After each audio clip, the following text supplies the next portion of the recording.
All right, we are live. What is going on, everyone? Hope you guys had a great night. WWE TLC 2020 is wrapped up. It's over. It is over. What did you guys think about tonight's show? Let me know. Let me know in the chat. Let's talk about Bray. Ooh.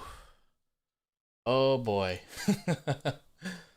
I have some things to say about that. I have some songs. Ken Adams says, what song is the intro? I'll have to let you know, but it's some stuff from the YouTube studio thing, the copyright free music. Vince McMahon says, I'm never gonna fire Nia Jax. Welcome back, Vince. Glad to see you, my friend. Love, welcome back, my friend. Glad to see you. There is a shit ton of you guys here tonight. Wow, 72 already. If you guys are here, please make sure to hit that subscribe button. Also, make sure to hit that like. We're already at 8 likes already, just for getting started. See if we can hit a record for that. What's the record? Like 30? I think 30 is the record high or something like that. Let's see how high we can get that tonight. 78 already. Wow, absolutely amazing. Thank you guys. What's up? It's good to finally view this for the first time. Welcome, Eric. Glad to have you here, my friend. What are you talking about? My return was amazing. Oh god, Charlotte here. Is that just the new thing? Are my streams just gonna get invaded by WWE people now? Is that the new thing? Is that what I should expect every time I do these? I'm thinking about burying Asuka and giving Toy Charlotte all the titles in the company. Woo! Sounds about right, my friend. Ahmed says hello. Hello, Ahmed. How you doing, my friend? Dude, the feed is going to appear tomorrow's Raw, says Vanch. I would imagine. I have a couple ideas. For the Fiend, okay? I do. Yo, the icon show the network looks sick. I don't know what you're talking about. The icon show? Not sure what that is. Big fan of yours, man. Thank you, Neela Jan. I appreciate it. Bray about to pull up tomorrow on Raw like Ghost Rider. Yeah, maybe something cool. Bray, a metaphor how Vince booked him. Pretty much. Pretty much. He's dead? I don't know. I don't know if he's dead. I have some theories. We'll talk about them when we get there. We will talk about it when we get there. I wanna do the show in chronological order. So there is some sort of method to the madness tonight. Someone's mad because they didn't actually set Bray on fire. Well, I mean, did anyone really think that that was going to be Bray Wyatt? Like, you can tell in that picture that's not Bray Wyatt. It's not Bray Wyatt. 105 viewers. Thank you guys so much, and absolutely insane. Unless it's a reset, the Fiend is ruined now. See, now we're talking, Josh. Now we're talking. I have some things to say about that. What if the Fiend being set on fire changes his gimmick? It very well could. It very could. LJ says, yo, AOW, how would you fix Raw? I don't know, man. Long story short, I'd make it 2 hours. That's for sure. 2 instead of 3. I think that would make the world of difference without going into details about it. I've been following you on Insta for a while. Had to show love for the YouTube now. Thank you, Mark. I appreciate it. Shiri says Raw is unfixable. I don't think that's true. I feel like Bray didn't have to turn into the Fiend to begin with. I don't know. I like the Fiend. I think the Fiend is a huge change. I think it was a nice change, man. The Fiend is absolutely insane. It's one of my favorite gimmicks for sure. Why did the Fiend have to get destroyed? We'll talk about it. We'll talk. All right. This is the one, I'll say this before we start. This is the one time that I'm going to allow WWE to tell a story.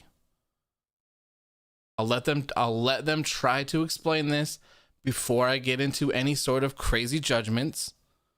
Oh, speaking of crazy judgments, we are at 666 subscribers. How fitting for this topic. So I'm actually going to let them try to tell a story here before I make my judgments, because I do think there is a story to tell.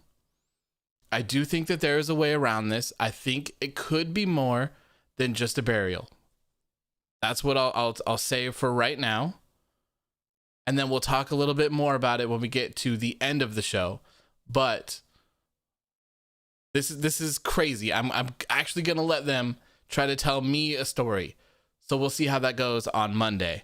So anyways, TLC was it was all right. It was all right. I thought the show was all right. I think it definitely had some ups and downs. Overall, I thought it was a pretty good show, though. We're already planning a story for the Fiend. Thank you, Vince. Thank you. Charlotte, yes, we will get to you here shortly. I'm the greatest wrestler in WWE history. Prit says, also huge fan, follow your IG page. Great channel. Thank you. I appreciate it. Thank you for tuning in. And it just keeps growing. 116. Good Lord. Good Lord. Yeah, kind of sad to not see Alexa Bliss. Kind of sad about that. Roman versus Kevin tear the house down. Absolutely. Incredible match tonight. Incredible match. So to go over the card tonight, we had a little pre-show opener that saw Big E, Otis, Chad Gable, and Daniel Bryan take on Sami Zayn, Shinsuke Nakamura, Cesaro, and King Corbin. I really don't know why they did this other than to set up the match, which we all knew was coming anyways. After that, the show started off with the Drew McIntyre versus AJ Styles TLC match for the WWE Championship. Next up, we had Carmella taking on Sasha Banks for her SmackDown Women's Championship. Followed by the Hurt Business challenging the New Day for their Raw Tag Team Championships. WWE announced the Royal Rumble will be returning on January 31st. Then we had an incredible match. Roman Reigns versus Kevin Owens in a TLC match for the Blue Universal Championship. This match tore the house down, absolutely. Then WWE announced Sami Zayn will be defending his Intercontinental Championship against Big E on the SmackDown episode, or on the Christmas episode of SmackDown, my apologies. And then we had our main event, The Fiend versus Randy Orton in a Firefly Inferno match. Very, very interesting. Very interesting. Very, very interesting. 151 viewers. Man, that's insane. I need to do these pay-per-view shows more often. Jesus.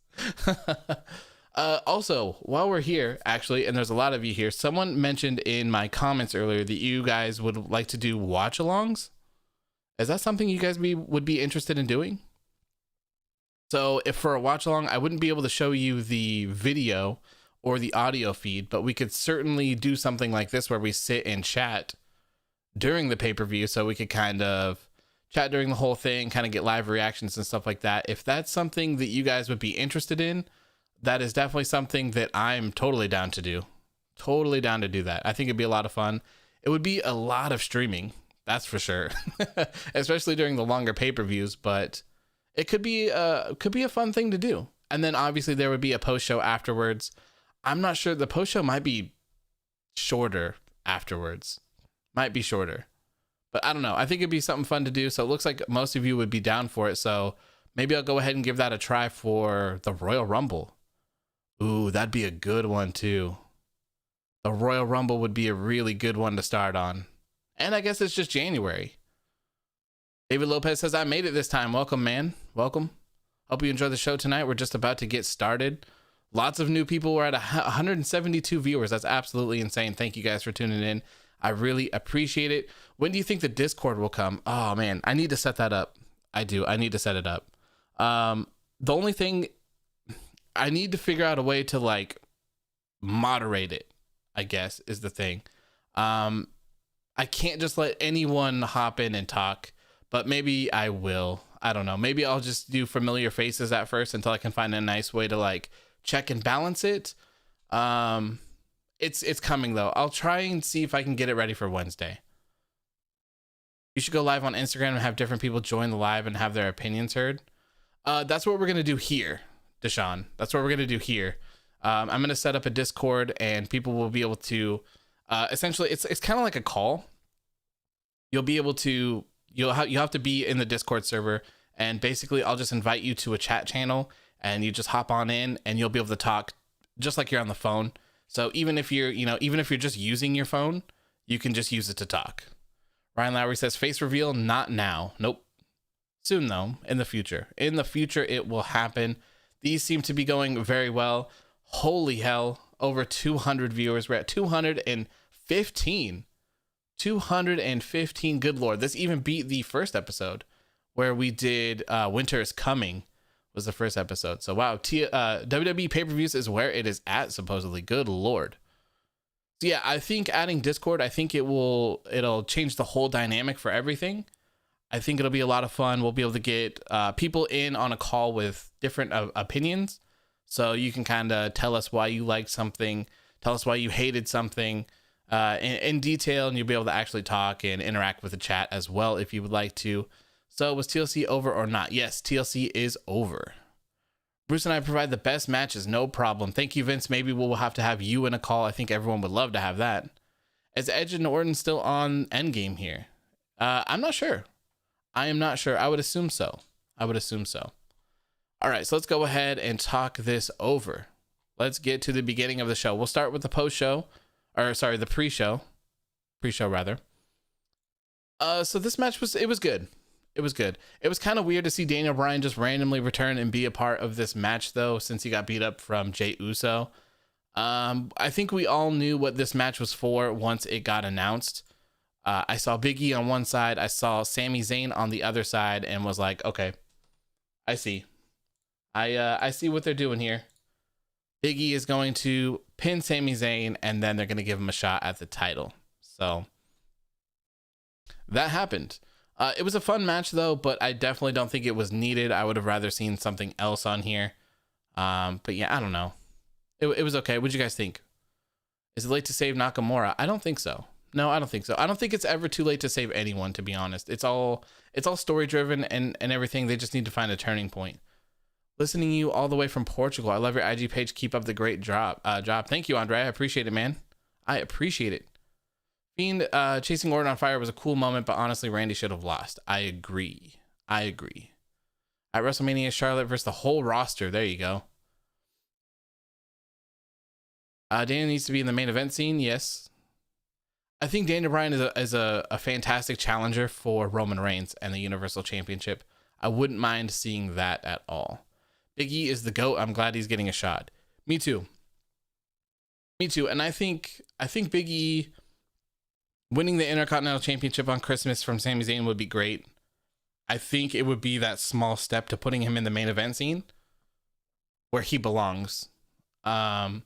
if they're not going to do Daniel Bryan versus Roman Reigns at WrestleMania, oh no, they're not, because they're going to do Goldberg and Roman Reigns. That's right. Oh man, it should really be Daniel Bryan or Big E. I think Big E and Roman Reigns at WrestleMania would be a huge match. Hey, I'm all the way from Jamaica. Oh, hello, Malik. Nice to see you back, man. I've been begging for you to come, Mox. Oh God, we got John Moxley in the chat tonight now. Oh, Vince, I am coming. I see.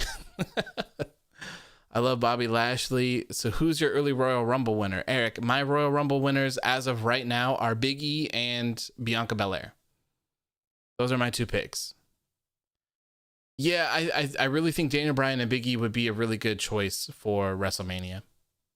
Against Roman Reigns, at least. I think those would be great choices. The other one that you could argue, I guess you probably couldn't do it now since he's still champion. If you had Drew McIntyre win the Royal Rumble and they would let you do cross-brand stuff, Drew McIntyre versus Roman Reigns for the Universal Championship would be a great match as well, I think. I think that could have been a good one, but you know, that's not going to happen. I don't think it's going to happen. They're going to settle on Roman Reigns and Goldberg. The match of the century. Miz, did he cash in yet? Yes, Alexander, he cashed in tonight and he did not win. He did not win. The Rock, yeah, The Rock would be really good. The Rock would be really good. Hey, didn't you win the Inferno match by setting your opponent on fire? Randy did it once and the match didn't end. I don't understand.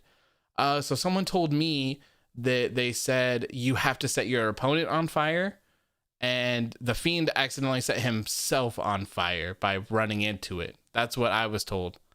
I think you just being on fire, it should be enough, in my opinion, but I don't know. That match was kind of weird. It was cool, and it was weird, and it was, dare I say, bad, kind of, as well. I definitely see why it was the main event. Daniel Bryan should win for KO. Man, I love Kevin Owens. Kevin Owens is so good. Charlotte's going to win the Rumble. Yeah, I wouldn't be surprised. Green Sword says, I'm from Jamaica too. Well, hello, man. Thank you for tuning in. I appreciate it. We got everyone. We got people from all over the world tonight. Wow. That's insane. Your winner of the 2021 Women's Royal Rumble, Charlotte Flair. Orton buried the Fiend. See, I'm not sure yet. I'm not sure yet. The bell didn't ring at the end of the match, though. At the end of what match? The Firefly Funhouse or the Firefly Inferno match? Or are you talking about the TLC match when The Miz cashed in? After 2 attempted murders, Orton finally got the job done. Yes. South Dakota. Hello, Cannon. How are you doing, my friend? What will the WrestleMania match be for Kevin? I have no idea. Will there be a Super Showdown? Probably not. Probably not. We're still in a pandemic here in the US. Things are not looking good for us over here. Things are not going good. The Fiend cannot be buried.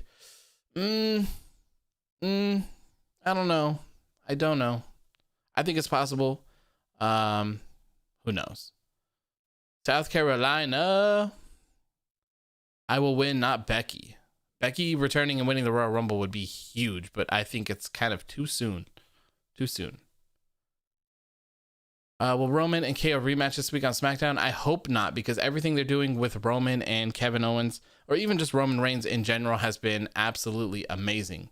Rebecca says, I'm new here. Welcome, Rebecca. Glad to have you. Glad to have you. Hope you enjoyed the show tonight.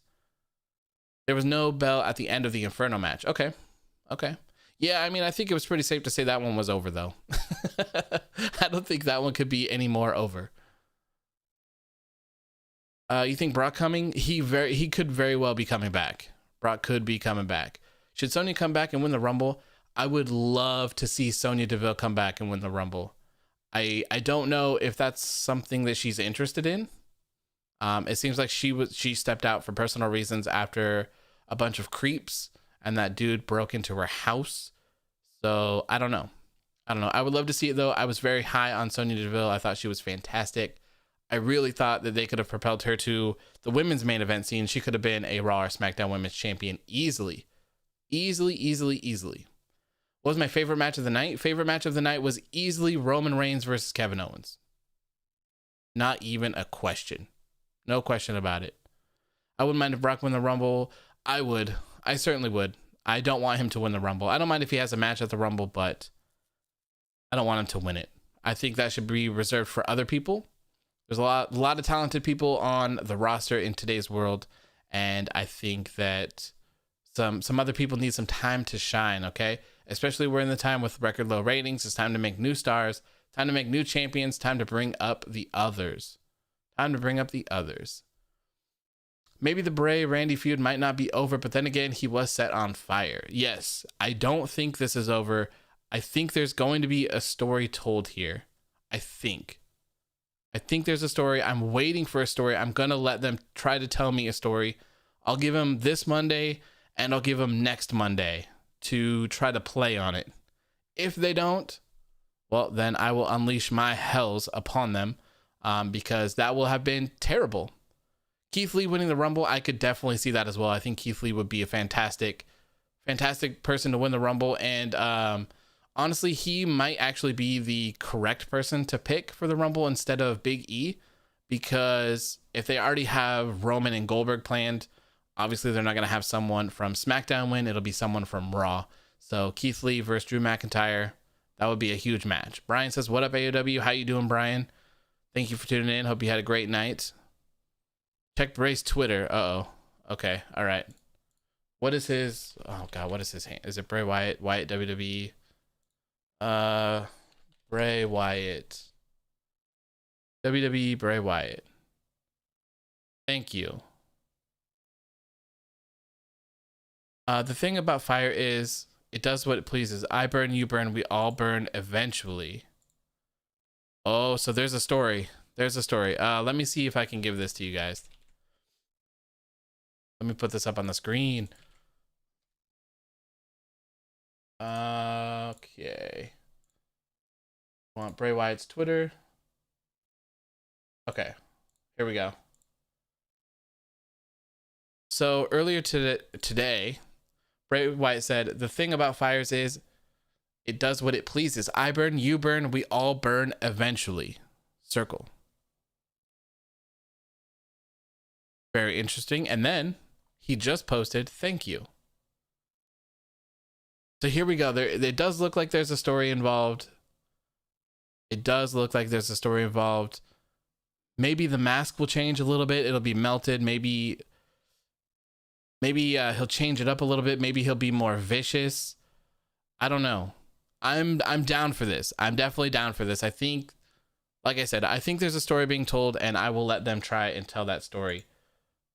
I'll give them a little bit of time. Maybe they might not get to it this week. They might just kind of be mourning the death of the Fiend, but I think they'll get to it. So I'll give them this Monday and next Monday to tell us what's going on. Stone Cold Steve Austin says, Vince, I am winning the Rumble, but you still have Jon Moxley as your avatar, man. CM Punk has announced he's going to WCW. Wow, amazing. Yes, sir. Absolutely amazing. Green Sword says, good night, everyone. Good night, my friend. Thank you for tuning in. I appreciate it. Okay, we get it. We get the whole CM Punk thing. All right. We get it. We get it. All right, so let's go ahead and talk about the show. Did you see mine? What do you mean, Rebecca? What do you mean? What do you mean? See you later, Sandu. Is there any way you could put on slow mode so people don't spam? I don't think there is a slow mode, is there? I can time people out though. If someone wants to get wild, I can time them out or ban them. So I'll take care of it. I got you. Rebecca, what I sent, I don't think so. I'm not sure. How can WWE have a Reigns storyline and the rest be so bad at the same time? I don't know. It's like they put all their eggs in one basket. That's what I don't understand. And that's why I tell people all the time, it's like, when you say that WWE is so amazing and that these shows don't suck, they do. Look, these are the things that Roman Reigns versus Kevin Owens was amazing. That was absolutely incredible. So how are you going to tell me these other shows don't suck when this is what they're capable of? They're capable of such amazing things. Ban the guy with the Pepsi looking logo. I will if he spams again. I haven't seen it, at least not on my end. So yeah, I'll make sure to take that, get that taken care of. If in the future we might have to get some mods in here or something, if it's going to be wild. Whew. So anyways, let's get on with this first match here. We had Drew McIntyre taking on AJ Styles in a TLC match for the WWE Championship. This match was all right. This match was all right to me. I didn't think it was anything special. It's very slow paced, very, very slow paced for me. I was expecting a little bit more chaos, to be honest. So I'm kind of glad that didn't happen. I really thought we were going to see Sheamus get involved as well, since he's Drew McIntyre's friend. You know, he should have definitely come out and save him, especially since he wasn't involved in anything else tonight. So there's no reason why he couldn't have gone out there and helped. The thing that bothers me the most about any sort of TLC and any sort of ladder match in WWE is them climbing the ladder. Like, in what world do you see that championship raised so high that you think that taking one step is enough? Like, people will literally take one step on the ladder and go to reach for the title. Like, what are you doing? You're nowhere near it. You're nowhere near the title. And then they'll take another step, and then they'll go to try to grab it again. And it's like, didn't you just see that you weren't anywhere near grabbing that? Like, why? Why? What's up with the spam, man? All right, no. Flamingo, my bro, my dude. You got to chill, all right? You gotta chill. You're in timeout. You're in timeout. It's okay to chat, but don't post the same thing over and over and over again, or you will get timed out. That's right. That's right. Reet, you're next, my friend. You're next. You gotta chill. You gotta chill. You gotta chill. Everyone, rate my return out of 10. 0. Sorry, Charlotte. So anyways, I don't get this whole thing. Oh, Humberto Carrillo, stop ignoring me. I know you're scared. It's time to back up all you have said. You know where I am, Carrillo. You know where I am. And actually, I know where you are, in the correctional facility. All right? You can't even get out. You can't even get out. There's nothing to worry about. I'm on my high horse. I'm one of the greatest in the world. AOW, you're suffering from success with all your views. Crazy. I can't believe how many people are here. It's actually insane. To activate slow mo, click settings, then live chat. Toggle on.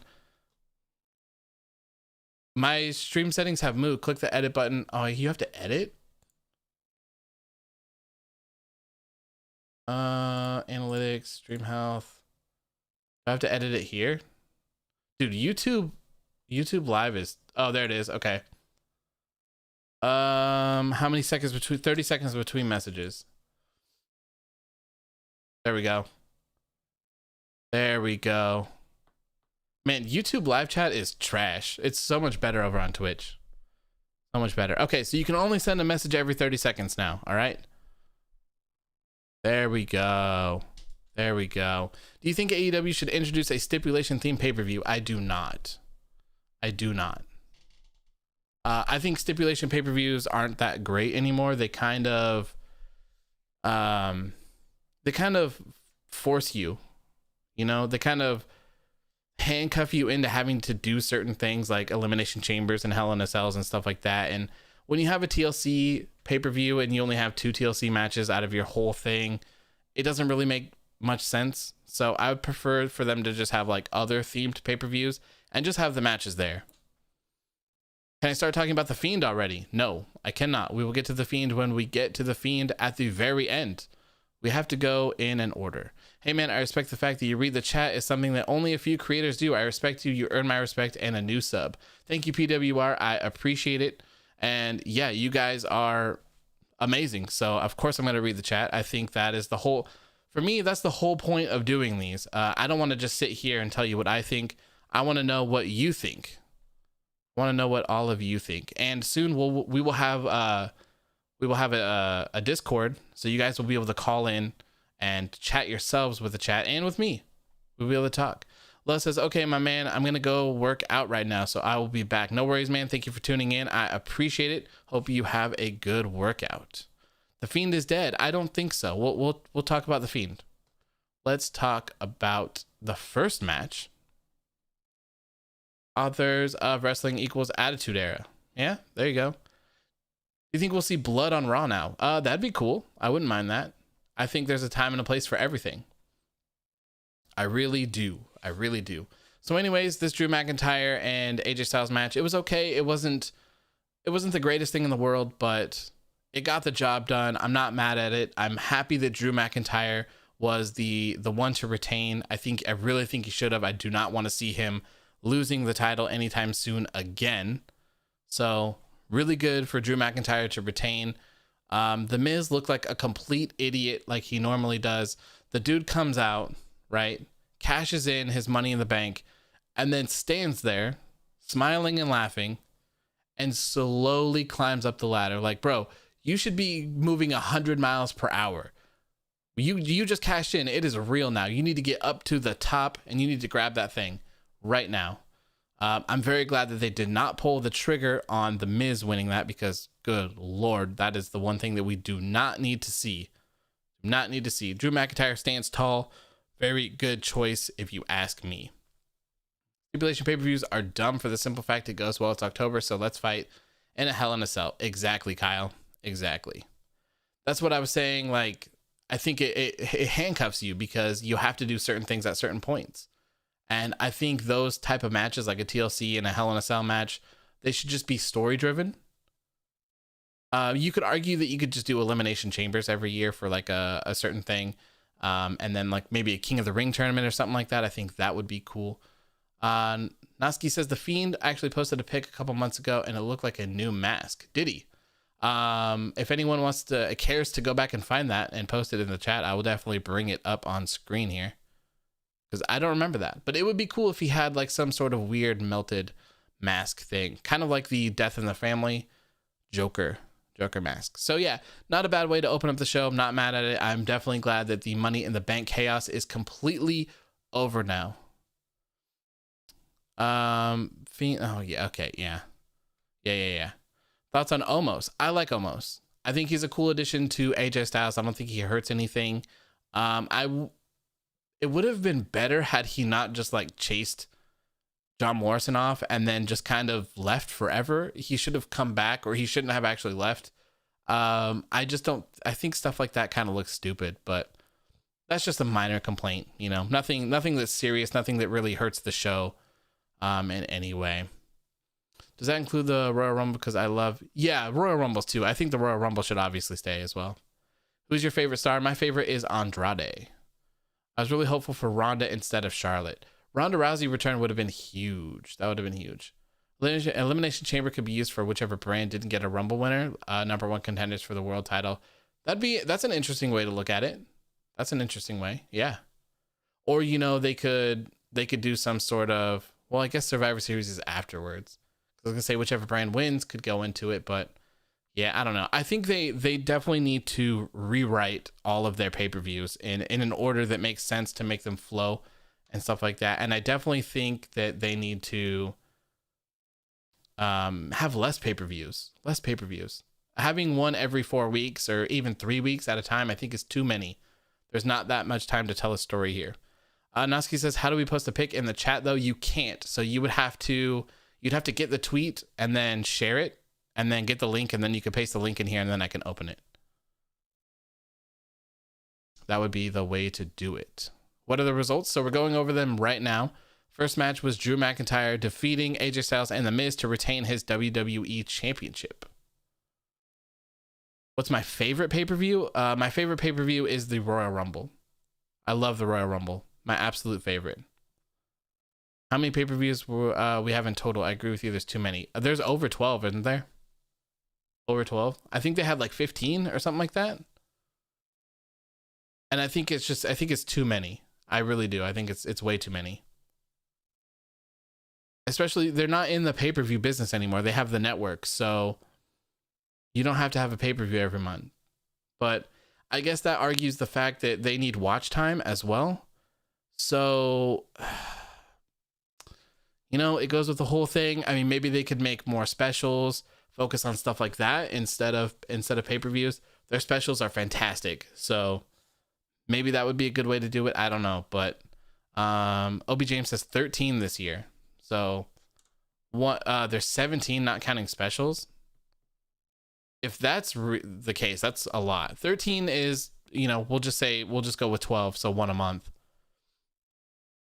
They can do pay-per-views once every 2 months. Yeah, I think that'd be much better. Put it down to 6. And then you could make your pay-per-views a little bit longer as well.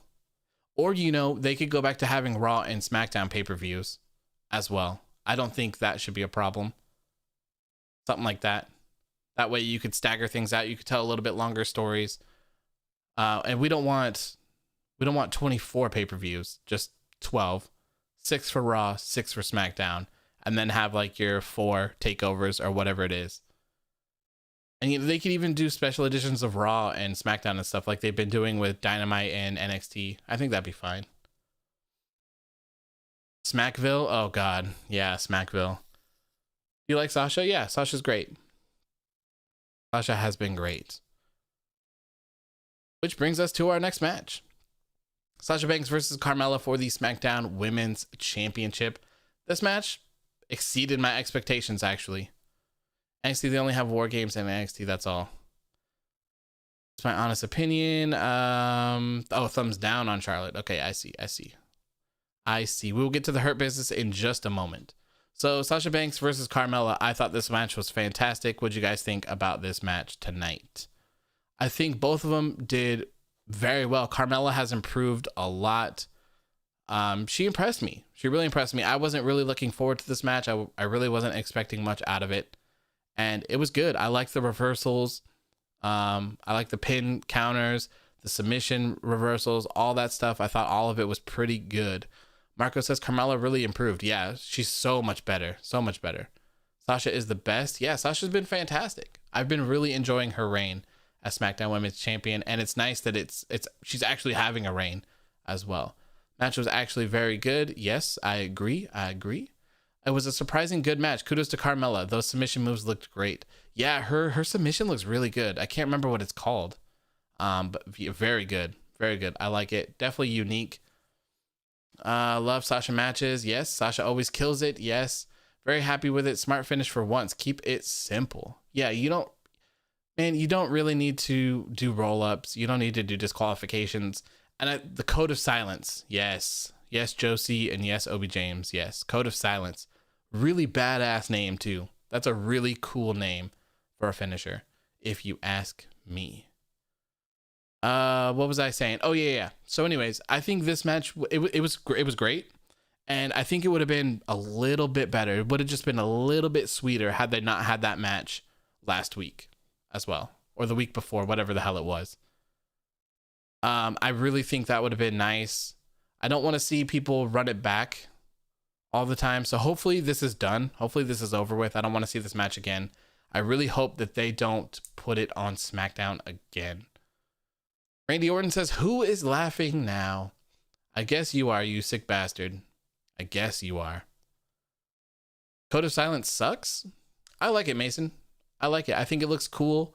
I don't know how effective it would be to actually be locked in it, but I think it looks cool. I think it looks really cool. Sasha or Bayley? For me right now, Sasha. WWE is always gonna push Charlotte. I just don't like that, but that's my opinion. The WWE wasting talent because of it. Most of all, Liv Morgan. I agree with you, and I will talk about that in just a couple minutes here. Anthony says, who do you think is next for Sasha? I hope what they do is they have a filler feud after this with someone else. I don't know who. I don't really care who it is. It doesn't matter. Insert whoever you want there. And I hope that they lead into a Bianca Belair and Sasha Banks for WrestleMania. I think that would be good. I think it would. And I think it would be kind of cool if you did the whole angle of like Bianca Belair wants a shot at Sasha Banks, but Sasha's like, nah, I'm not going to give you one. You haven't earned your stripes here. Dude, I sent the link a couple of times and it didn't pop up in the live chat. Do you follow me on Twitter, Noski? If you do, tweet it to me and then I can just pull it up from there if that works for you. Links might be banned. Might be banned. So anyways, I think it would be cool if they did that whole thing where Bianca wants a shot at Sasha, but they're like, nah. Sasha's like, no, you haven't earned it. Like, who are you? You haven't done anything here. Like, you just lost to Bailey. Like, psh, get out my face. Like, you know, you don't deserve it. So no, I'm not going to give it to you. And then everyone's favorite authority, not so authority figure, Adam Pearce, is like, hey, you know what? She's not wrong. You haven't really earned it yet. So you kind of got to earn it. And then no one wants to grant her this shot. And then against the odds, she wins the Royal Rumble. And of course she picks Sasha Banks. There you go. There's your match. Sasha Banks versus Bianca Belair at WrestleMania, where Bianca Belair pins Sasha Banks clean and becomes the new SmackDown Women's Champion. I think that is the route you go for that feud. I think it would be huge, and I think you would instantly just propel Bianca Belair into superstardom. You hearing the Vince? What do you mean? What do you mean? Am I hearing the Vince? I don't like how they randomly turned Bailey into a heel. It doesn't make sense. They should have kept good guys as good guys. I liked the Bailey heel turn. I mean, it took a little bit for me to get into it, but I liked it. Once she reached like ultimate Karen form, I liked it. I don't like how they had her beat Bianca Belair last week, but other than that, I like it. I like it. I would like it to be Natalya actually as Sasha's next feud for the Rumble, just to see them tell a story of her return. But Natty as a heel and Sasha as a face. I'm fine with that. Sure. They could do that. They just need the month. They just need to fill the month. And Bianca Belair can win the Royal Rumble. I'm totally fine with that. Dude, there's a 4 years curse like that. 2009, Jeff Hardy got screwed. 2013, CM Punk. 2017, AJ Styles. And maybe 2021, Drew. What are your views about it? I don't know. I don't know, man. Can we move on to the tag team? Yes, in just a second. Oh, you hearing this, Vince? Okay. Yeah. Yeah, see, I feel like some of this stuff is so easy because then once you have Bianca Belair winning the Royal Rumble, you have it set, right? So you have it. It's there. Sasha Banks, Bianca Belair at the Royal Rumble. You don't have to do anything. You just gotta kind of make it work, right? Have Sasha get some wins. Have Bianca Belair get some wins. Do not have them fighting each other at all. I don't want to see it. It'd be fantastic. Since WrestleMania might be going back to Raymond James Stadium, I'm wondering if they're going to go with the pirate theme logo again. I'm not sure. I'm not sure what they're going to do with it this year. I'm curious to see if they're going to make it 2 nights as well. I am not quite sure. It'll be interesting. I hope it's not two nights. Disagree. 90s poor mic skills kill every feud for me. I'm not looking for anything amazing in this next feud. I'm just looking for it to buy some time for the real feud that is Sasha Banks and Bianca Belair. So I don't care who they insert there. It doesn't mean anything to me. Noski says, I tweeted it, bro. Okay, let me go see here. Let me go to Le Twitter and check my notifications and see if I could get it out. Check this out. I don't see it on my Twitter. Oh, there it is. There it is. Oh, yeah. That, yes. Can I bring this up? Let me see. Yeah, so I think most people saw this. I actually kind of forgot about it until you just sent me that. So, okay, let me bring this up. Let me bring this up really quick. Back to Twitter. Not that one. This one. Okay. So, Noski's talking about this one. Let's take a real good look at you. This thing that he posted a while ago. When was this? This was in March 29th. March 29th. I think a lot of people thought that this was going to be a addition to Bray Wyatt's team, like another person that was going to join him. It would be very interesting if this was a new character. That is a very good point that you just brought up. Very good. Man, I don't know what to think about that. I would love to see. I don't know. He's so good at storytelling that I trust in whatever they do. I think I think that whatever they have coming is going to be good. So if this is a new mask, I'm totally down. Totally down. I think this looks awesome. This looks great. Okay, who do you think will win the men's Royal Rumble? So I've talked about that. I think it's Big E. On the Raw side, if it has to be a Raw person, it would be Keith Lee. Who do you like best in the Hurt Business? Mine is Cedric. Mine is Shelton Benjamin. I've always been a huge fan of Shelton Benjamin. Let's see what happens with Bray. I still believe in Bray Wyatt, says Flash. Yeah, man, I agree. I think Bray Wyatt, man, he's the GOAT. He's so good.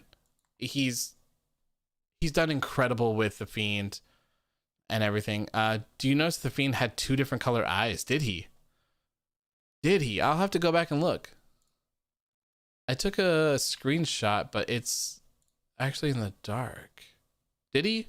This one looks like they're both the same on mine.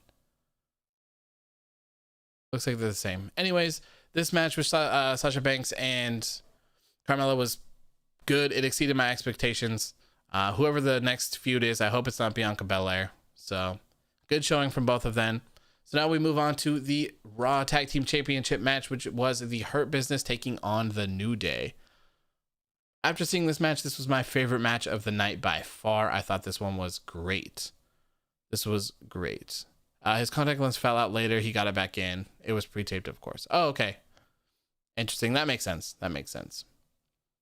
So yeah, this match was great. I love the Hurt Business, man. They are so good. They're easily one of my favorite parts about Monday Night Raw every single week. I think that MVP has saved all of them. Absolutely saved them. Shelton Benjamin, one of my favorites of all times, man, from back in the day. I was so happy when they re-signed him back in, like, what was it, like 2016 or 2017 or something like that. And they were like bigging him up on commentary and stuff. I was like, hell yeah, dude. Shelton Benjamin's about to come back. He's about to wreak havoc. I'm so excited for this. And then he just kind of disappeared. So that kind of sucked. Bobby Lashley was not doing great, man. When he was feuding with Sami Zayn with the whole sisters thing and then the whole Lana and Rusev thing, that was absolutely terrible. Cedric Alexander was kind of lost as well. He teamed with Ricochet for a little bit, but it never really went anywhere, unfortunately, which that would have been a great tag team too. Cedric and Ricochet would have been a fantastic tag team. But this is gold, man. The Hurt Business is absolute gold. Hurt Business for the SmackDown tag titles. Unify the tag titles for both divisions. I wouldn't mind them unifying the titles. Not at all. I think that would be like a big WrestleMania thing. I think if they could do that, unify the titles at WrestleMania. What title should MVP go for? I don't think MVP needs a title. Like, for me, he's mostly just the manager of them, right? I don't feel like he should be wrestling, so I feel like this is perfect the way that it is. If you wanted to go the route where everyone should have a title, I would put the WWE Championship on Bobby Lashley, and then I would put the United States Championship on MVP. If they all had to have titles, that would be my suggestion. Please don't Sasha versus Charlotte for the SmackDown Women's Championship because it's Sasha's first reign. Charlotte has 5. Different brands, man. Different brands, Hans. Although, since she has the WWE Women's Tag Team Championship, she can technically float shows. So that's something that we'll have to talk about here in a couple minutes as well. Drew McIntyre is overrated. I'm sorry. It's just my opinion. No worries, man. Everyone is entitled to their own opinions. I completely disagree with that. I think Drew McIntyre has been fantastic, but you are entitled to your own opinion. And in the future, if you would have liked to, we'll be able to have a call where you can explain to everyone what you think and we can all chat about it. Bobby Lashley versus Brock Lesnar is a dream match. Yeah, I'm not sure why they haven't done it. From what I understand, that was promised to Bobby Lashley when he came back to WWE as well. So hopefully they'll pull the trigger on that before it's too late. I think Cedric will be the reason that the Hurt Business implodes in the long run for his new edge. Exactly, Colby. I think so too. I really do. I think that's where they're going with it.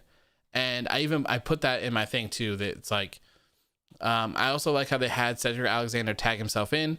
Nice to see that they're slowly continuing to tell that story of him kind of, he's feeling himself too much, I think is what MVP described it as.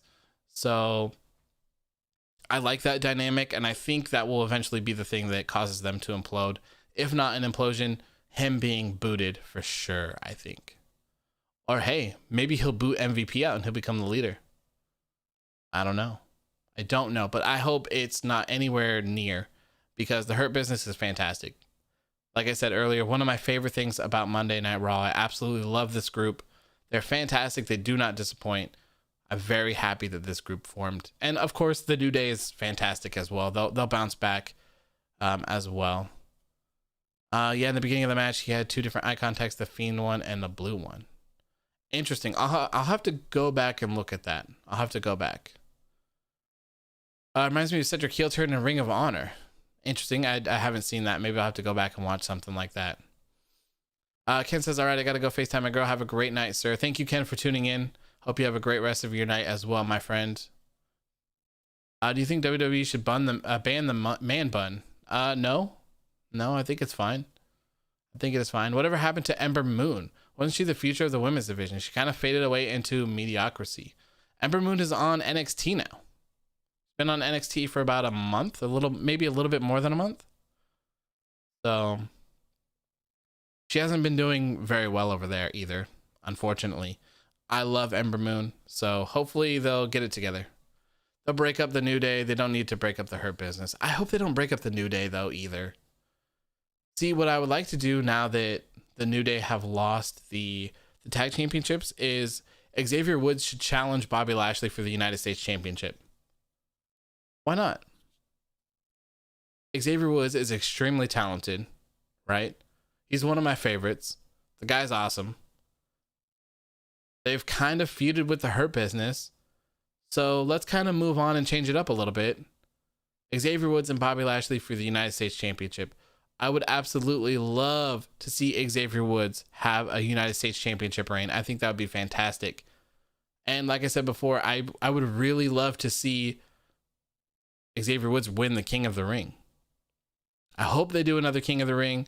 And God, I hope they do it soon too, because that means that King Corbin will not be a king anymore. Hopefully, and Jesus, that's gotta go. That has gotta go. I love the Hurt Business. The thing is, the Hurt Business is not a heel stable. They just don't understand what they have to do. It's just business. Yeah, I like the thought of that. I don't think everything needs to be so black and white all the time. There should definitely be some gray area in everything. The world isn't such like a cookie cutter world either, so I have no problems with that. And I like the whole mentality of it being a business and doing what's best for business and just getting things done. Reigns vs. Daniel Bryan Royal Rumble. I am totally down for that. Totally down for that. That would be a good one. Joe needs to fall in line and bow down to the Queen. Oh no. I think Xavier would win against Bobby, but it would be a great match. Oh, I don't think Xavier would win.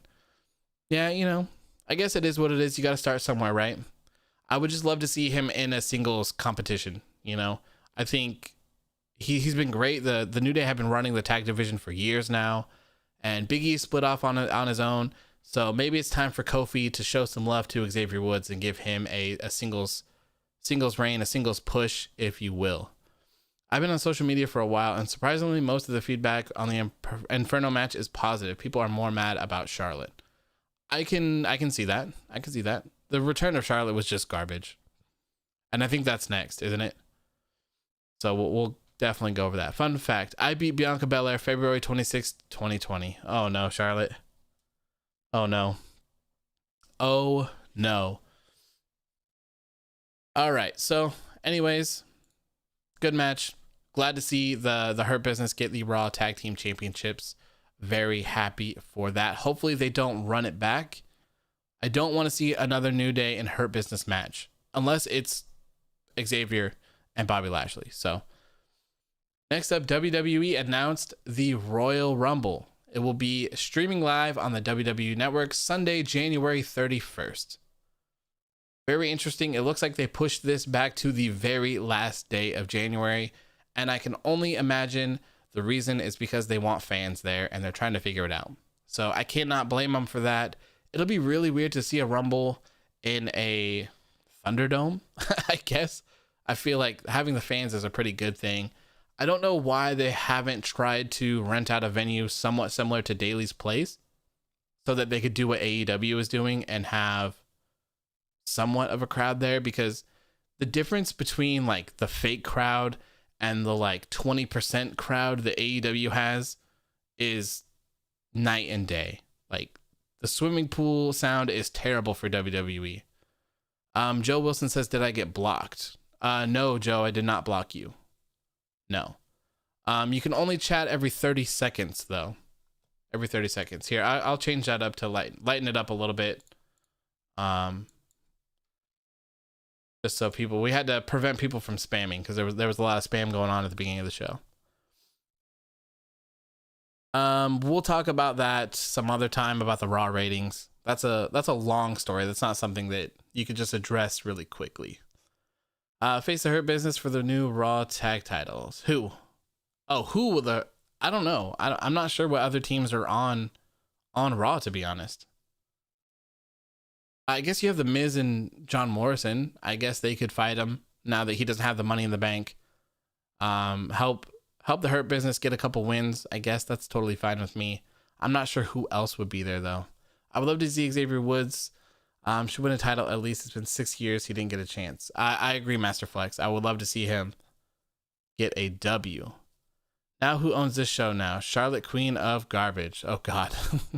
Joe really going in on Charlotte tonight, huh? I thought Riot Squad was going to replace Asuka and her partner. No, they never took Asuka out of the match. I think Edge would return in the Slammy Awards and accept the match of the year thing, or maybe the Royal Rumble. Having Edge return at the Slammies would be pretty cool and have Randy attack him. But I don't think this feud with Bray Wyatt is quite done yet. I think there's a little bit more to be told. Are there any teams on Raw? I don't think so. Reminder, people, please respect AEW. Do not spam. Yeah, I'll just time out people who spam. It's pretty easy. Yeah, I can put you in timeout. Make you go sit in the corner, okay? You don't want to sit in the corner on a stream. You want to chat. You want to have some fun. So let's get to one of the topics that everyone wants to talk about. Charlotte Flair has returned. And not only that, Charlotte Flair has won another championship. Just like that. Just returns, just gets a championship. So my whole entire problem with this mostly is just that this whole thing is for Lana.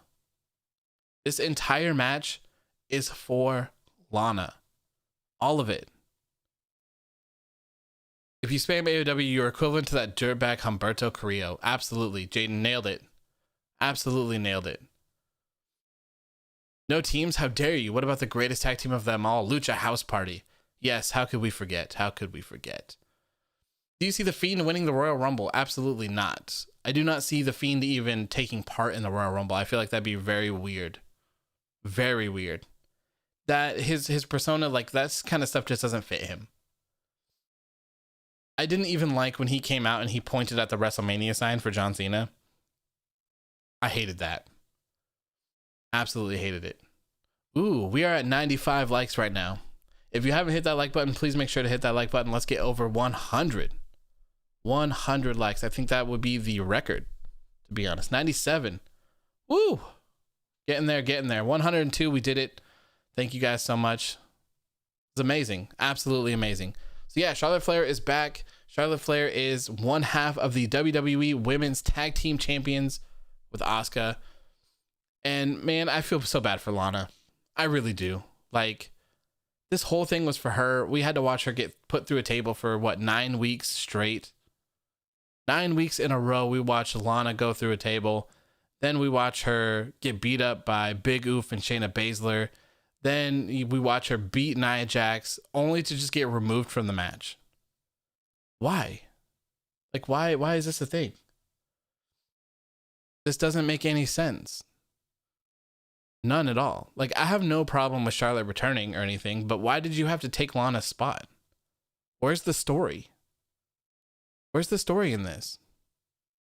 Charlotte doesn't need a title to prove she's a great competitor. She gets handed every title every 2 months. Yeah, that's the whole thing, Jay. Like with me too. Like, she doesn't need it. Charlotte Flair does not need a championship at all. It doesn't make sense. Stop taking away from other people. They did all of this to put Lana on our TVs, and everyone was like, oh, look at this amazing storytelling that they're doing with Lana. They've put her in a table for 9 weeks in a row, and they're having her do this, and they're having it do that. And it's like, come on, man. Like, I just don't get it. Dude, she's been in the WWE for like 5 years, and she's already 12-time world champion. Like, what the fuck? Yeah, I don't get it. Her business for Viking Raiders at Mania? I'm not sure. It depends on when Ivar is healed and ready to go. Not sure when that timetable is. I like out of the 8 championship reigns, only 2 of them were an actual tag team. Yeah, like what's the whole point of these women's tag team championships? They're completely useless. They've been useless since their inception. Where's the tag teams? Why isn't the Riot Squad in contention for them? Why haven't they competed for them? Why'd they break them up? Like, none of this makes any sense. Why Nia and Charlotte? Or sorry, Asuka and Charlotte. Joe Wilson says live forever. Yeah, I would love to see Liv Morgan do something. She's fantastic. Especially since they put her back with Ruby Riott. They should have never broke up the Riot Squad in the first place. For what? For what? What did they accomplish with breaking up the Riot Squad? Nothing. They just put them right back together 5 or 6 months later, and neither one of them made any progress doing anything. It was terrible. I will turn on Asuka on December 29th, 2020. I would imagine so. I would imagine that's where this is going. I'm sure that we're going to see Asuka and Charlotte for the Raw Women's Championship sometime shortly. I really hope that we don't see Charlotte on every show again. It's just brutal, man. I don't understand why they do this at all. And I hope since Charlotte's here, I hope that Andrade is coming back soon, man. We need Andrade on Raw. Please come save us. Andrade would be such a good challenger for Drew McIntyre. And it would be such a cool story to tell if you had Andrade beat Drew McIntyre as well, since he, the whole NXT stuff and things there. It would be a lot of fun, I think. That's just me. And I think Andrade is fantastic. One of their top wrestlers for sure. I would describe both tag team divisions as anemic. Yeah, they're so bad. They're so bad. Please don't bring Charlotte back to NXT. Yeah, I hope not. I hope not, because we were supposed to get that whole, oh, you'll understand why Charlotte beat Rhea Ripley in a couple months. It'll all make sense. And then I'm the one thing that I'm really happy about is that people continue to challenge him on that. And he finally said that the pandemic changed the direction that they were going to go. So unfortunately, we'll never know what was supposed to happen. But I just think that's an excuse. I don't see how the pandemic has any sort of change in any of that, unless they're like, they wanted it to be in front of a huge crowd or something. I don't know. And I don't even think that matters, to be honest. Like, of course, for the person, I think it matters. Like, it'd be a huge milestone for them. And just like a very cool moment for them. But for us watching at home, I don't think it really matters. Why the whole Money in the Bank thing was so stupid this year, I don't understand. Yeah, I don't get it. The whole thing was like Vince loved Otis for being a goofy guy, and now he's a goofy guy and no one liked him. So they made a left turn and put the title, or the briefcase on The Miz, which made even less sense. The Miz and John Morrison haven't won anything in a long time. And the one match that he does win is the match that he wins the briefcase. It doesn't make any sense. I just don't get it. Lana works so hard to get a title shot, but no, WWE screws Lana so hard, like for real. Yeah, it'll be interesting to see if she's on TV and stuff, and if this is a whole story. I'm not quite sure. Noski says, I think Sheamus is next in line for the WWE Championship. Yeah, I wouldn't mind that. This whole stuff has been much better for Sheamus. Much, much, much better. His other feuds were not for me. I didn't think they were that great. Was the pandemic's name Vince McMahon? Yes, probably. That's what I would assume. We were supposed to get a triple threat match for the NXT Women's Championship. I just don't know why they had to have Charlotte beat Rhea Ripley. Rhea Ripley beating Charlotte would have done much more for Rhea Ripley than losing would have. And Charlotte winning the NXT championship just pissed a bunch of people off because now she's on all of our shows all the time. And it was terrible. And not in the good way piss people off. Like, there's two distinct ways to piss people off. If you have people so pissed off that they're not even watching your product and they're turning it off, that's not good. Having someone, pissing people off in the correct way, like a Roman Reigns, for example, he's a heel. You're not supposed to like him. That is a good heel, right? Randy Orton, he was a good heel. The whole thing of like, Nia Jax is not a good heel because she's a bad wrestler and we don't want to watch her work. That's not a good heel. That's bad for business. That makes your company look stupid. So two completely different things there. I hope all the women's talent are paying attention to this and there ends up being one huge beatdown on Charlotte. My prediction is Asuka and Charlotte are going to be all buddy-buddy. Then Charlotte wins the Rumble and calls out Asuka, which leads to Charlotte heel turn. I could see that. That's what I thought was going to happen for Lana and Asuka. So I had Lana and Asuka winning the titles tonight. And then I had Lana winning the Royal Rumble in that weird, like, the person that wins doesn't touch anyone or anything. I had her winning then and then challenging Asuka at WrestleMania. So I could see that happening this time around. Although I just really hope that Charlotte isn't the one that wins the Royal Rumble. She doesn't need it. It doesn't make any sense. I would way prefer for it to be someone else who could use the shine.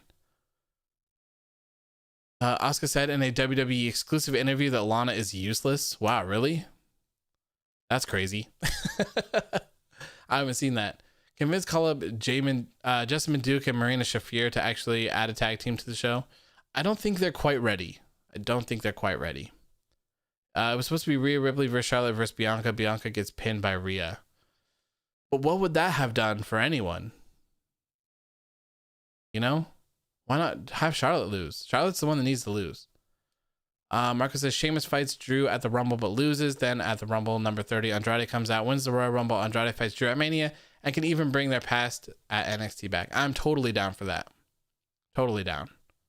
I don't know if Andrade would be a huge pop at 30, though. But I would love to see it, man. I think Andrade is fantastic. And there's certainly a story to be told between those two as well. I wish that they would just take these easy stories that are handed to them and just work with them. Work with the stuff you have access to. I don't understand why it's so difficult. Marco says, you are my favorite wrestling page on IG. Congrats, bro. I love your channel. Thank you, Marco. I appreciate it. Thank you for tuning in, man. I've had a great show tonight. These are a lot of fun. I really like doing them. I really do. Master Flex says, I think Charlotte need to let other people have a chance to win titles instead of her. I agree. Charlotte, defending herself, says, I pinned Rhea and Bianca. Yes, we know. Unfortunately. What do you think they're going to do with Bray now? I'm not sure. And I guess we're almost going to get into that, but I hope that there's a story involved with it. I'm still pissed that Shayna didn't beat Becky at WrestleMania. What a waste of time. Yeah, dude, they did so much with Shayna Baszler. I don't know why they didn't pull the trigger on that. I don't know why. She seriously beat every single person in the Elimination Chamber. She beat everyone. Every single person. Like, how do you go from that to being a tag team partner with Nia Jax? Like, all how the mighty have fallen. Ooh. And we see why Rhea is still in NXT. Who knows? She might appear at the Rumble and win it. Hey, that would be huge. That'd be huge. It would be cool to see a Rhea Ripley and Charlotte Flair stare down at the Rumble. I would love that. If NXT is even invited to the Rumble, if they're even going to be a part of it, who knows this time around? Triple H said that NXT wasn't a part of Survivor Series because of the pandemic. So I don't quite believe that, but if it's true, there you go. I'm not quite sure they'll be a part of the Rumble. Plus, what happens to Raw Underground? Please, no Raw Underground. Please keep it away forever. We don't want to see it return. No, just no. We might see tomorrow's episode of Raw might be interesting. They might make some big changes. After the last record low episode of Raw that we had, we got Retribution and we got Raw Underground the following week, I believe. So we could be seeing some crazy stuff on Raw. I'm not quite sure. The source in the rumor said that they were waiting for Royal Rumble because they think that is a fresh resetting point. But I don't see why you need a point to reset. You just had a pay-per-view. So technically most of your feuds should be settled and over with. So you could just go ahead and move on with new stories and create new things. Do you think Pink might come back at the Rumble, and would his return be better than Edge's? Did you mean Punk instead of Pink? I don't think CM Punk was returning to WWE. I mean, I would pop for Andrade. I would too. I would too. I'd be incredibly happy for that. Didn't Charlotte and Asuka streak a couple years ago? Yes, Charlotte did end Asuka's streak. She did. Yep, and now they're just random tag team partners. When are we getting to KO versus Reigns? I have a question. Next up. Why is it Shayna is always getting pinned but not big oof? Yeah, I don't know. They're definitely, like, I wouldn't say that they're bearing Shayna Baszler, but man, she is the one that takes the L's. She's lost like 8 weeks in a row now or something like that, like something crazy. I don't understand why. I want to see Lana win a title so bad, but we have to see what happens next for her. I feel like this would have been the perfect moment for Lana. Asuka and Lana winning the tag titles, I think that would have been completely fine. And you could go the whole route with Asuka doing most of the work for it. I think it would have been great. Every single woman's talent is so much better than the queen of her own imagination. Oh yeah, you guys still going back and forth. Adam Cole Rumble winner? ? Cole versus Drew. Hey man, that'd be crazy. Having someone from NXT win the Royal Rumble would be crazy. I think that'd be a cool thing to do. Very cool thing. And I wouldn't mind having Undisputed Era move up at this point. I think as long as they let them be themselves, I feel like they might be able to help out Raw a little bit, but it's a scary thing to wish upon someone to get called out of NXT, because it's not great. How about WWE get rid of the Retribution gimmick? Yeah, please. Please, for the love of God, just call it a day on that. She eliminated like 8 wrestlers in 2 minutes from the Royal Rumble and got eliminated by super trap powerful. Oh yeah, Charlotte Flair. Yeah. How about Brock Lesnar for what? The Royal Rumble? I don't want to see that. Are you going to ramble or talk about The Fiend? Yes, we will. As soon as we get past this and the Roman Reigns topic, we will talk about The Fiend. And I'll go over some ideas and some stuff like that. What was the best match of the TLC according to you today? For me, it was Roman Reigns and Kevin Owens, for sure. I hope that Shayna and Nia will break up after that. I hope so too. Maybe they will have a feud against each other. I don't know. I don't know if that's even interesting. I hope they don't just move Shayna to the back, though, because I think Shayna Baszler is a very talented individual, and I would just hate to see her go back to being in nothing. Adam Cole's done everything he can do in NXT. I agree, Will. I agree. If there's any good stories left to tell, though, I don't mind seeing them. I don't mind. They have to do something with NXT, because they can't just keep sacrificing all their big people to them, especially when they're not going to use them on the main roster, if you will. They're always just kind of lost. You do realize your viewers are all leaving. Stop reading the comments and talk Fiend, please. No, this is my show. I do what I want to do, and I interact with the community. If you don't like that, you can just leave. I do not care. Hey, Charlotte, I don't think anybody asked. Okay, still going on for Charlotte. You never beat Trish. Okay. Don't know when you're called up. They are cursed. Yes. It hasn't ended well for people in this new thing. The older call-ups, you know, like your Kevin Owens and your Sami Zayns and stuff, they've done okay, but these other people haven't done so well. Shayna needs her goon squad.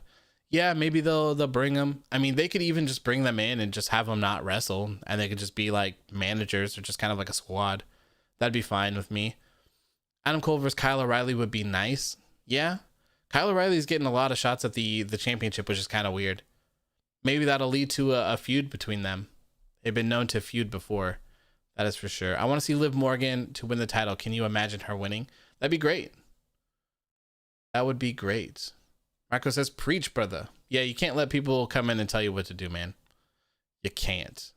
We're here chilling. I don't have anywhere to be, you know, just kind of chilling, getting over some thoughts, seeing what you guys think, going over some possible outcomes, you know, just having a good old time. That's how I prefer it. If I wanted to just rush through this, I would just not even read chat. And, you know, honestly, if I wanted to just blow through all of this, I wouldn't even do it live. I would just be like, hey, these are my thoughts on these. Hope you enjoy the video. You know, like, this is all about hanging out, creating a community, learning about all of you guys. Because, you know, I just started YouTube, so obviously it's much, much smaller than Instagram. It's really hard to remember all the names that you interact with all of the time in the comments, and stuff like that. It's really hard to do. So for here, it's much more personal. I like it. I like it much more intimate, more on a personal level. You get to know people, you get to see people's names and avatars, and they ask you questions, and you kind of remember who's been here, who hasn't been here. So I like it much more. Way better. AOW Word Life. That is right. Who are you voting for when it was Roman versus KO? I definitely knew that Roman was going to win. But man, I got pretty hyped. It looked like KO was going to win a couple times. And I was like, damn, you know what? I wouldn't be mad.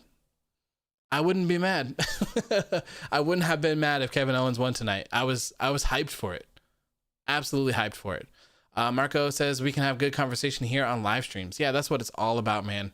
That is what it's all about. And I can't wait to get the Discord set up so we can actually like chat. I think it'll be fun. I think being able to interact in different ways, I think will bring a whole different dynamic to it, especially when we have someone with different opinions. As long as people can be respectful, I'll continue to do it. But if people get disrespectful, then, you know, we'll have to kind of figure something else out. So PWR says, we love you. Thank you. I appreciate it, man. This is my first stream and I love this guy. Thank you. I appreciate that. That means a lot. I'm glad that you guys are enjoying these. It took me so long to do them because I really didn't think anyone would care or tune in. So it's awesome, man. It's been absolutely insane. I cannot believe that we peaked at like 300 people tonight, which is, I think, the record. I don't think I've ever had that much. Usually we set at about 30 for the post shows for Raw, SmackDown, and Dynamite. So being at about 100 is absolutely insane. So thank you guys for tuning in. I really appreciate that. It means a lot. I really love doing this whole YouTube thing. It's completely different. Like, it's a whole different dynamic, and it's so much fun. It's so much fun to like get real-time interaction and stuff like that. So very, very cool. Love to see Owens get a face run with the title. Me too, Mark. Me too. Kevin Owens is one of my favorites in WWE right now. Like, even like for the past couple months, man, I've just been preaching about how good Kevin Owens is. He's such a good heel. He's such a good baby face. He's good at promos. He's good at wrestling. Like, the dude can literally do it all. And I can't thank him enough for being so good. He's so entertaining. And he's one of the people that he hasn't really changed at all. And I really respect that. When you can be yourself and you can manage to go this far with that, it's incredible, man. I'm so happy for him, and I love it. I hope he has another world title reign. He definitely deserves it. Trip says, who is your favorite WWE superstar currently? I would have to go with Andrade and The Fiend. Those are my two favorites right now. PWR says, get this man to 1,000 subs. Yeah, we're close, man. We're close. I've done this for like 3 weeks now or so. 717, man. Thank you guys so much. That's awesome. Absolutely awesome.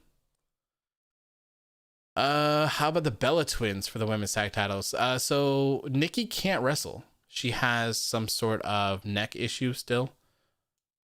So she can't wrestle. So apparently the idea for the women's tag team championships was when the Iconics had them, they were supposed to have a feud with the Bella Twins at WrestleMania, but Nikki got that bad news and she wasn't able to.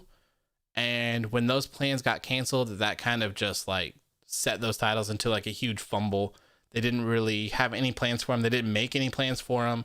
They didn't really do anything. So I would love to see him come back though. I think, you know, the women's tag team titles, they're not that great anyways. They haven't really done anything for them. So I would love to see the Bellas come back and have a tag title run. They deserve it. They're twins, man. So it's perfect. It's perfect for them. It's been 3 years since Kevin Owens was world champion. Yeah, that's a long time. Plus an amazing human being outside the ring too. Yeah, Kevin Owens, man, Kevin Owens is just awesome. Kevin Owens is just amazing. And he put up a hell of a fight tonight. We'll talk about that in just one moment. So everyone's just going to forget the fact that Aleister Black still hasn't been seen since the draft. No, Noski, we talk about that literally on every single stream I have. Every single one of the streams. Aleister Black is apparently not happy from what I hear in whatever brand he's on, Raw or SmackDown. He's not happy. He wanted to go back to NXT, but they won't let him go back to NXT.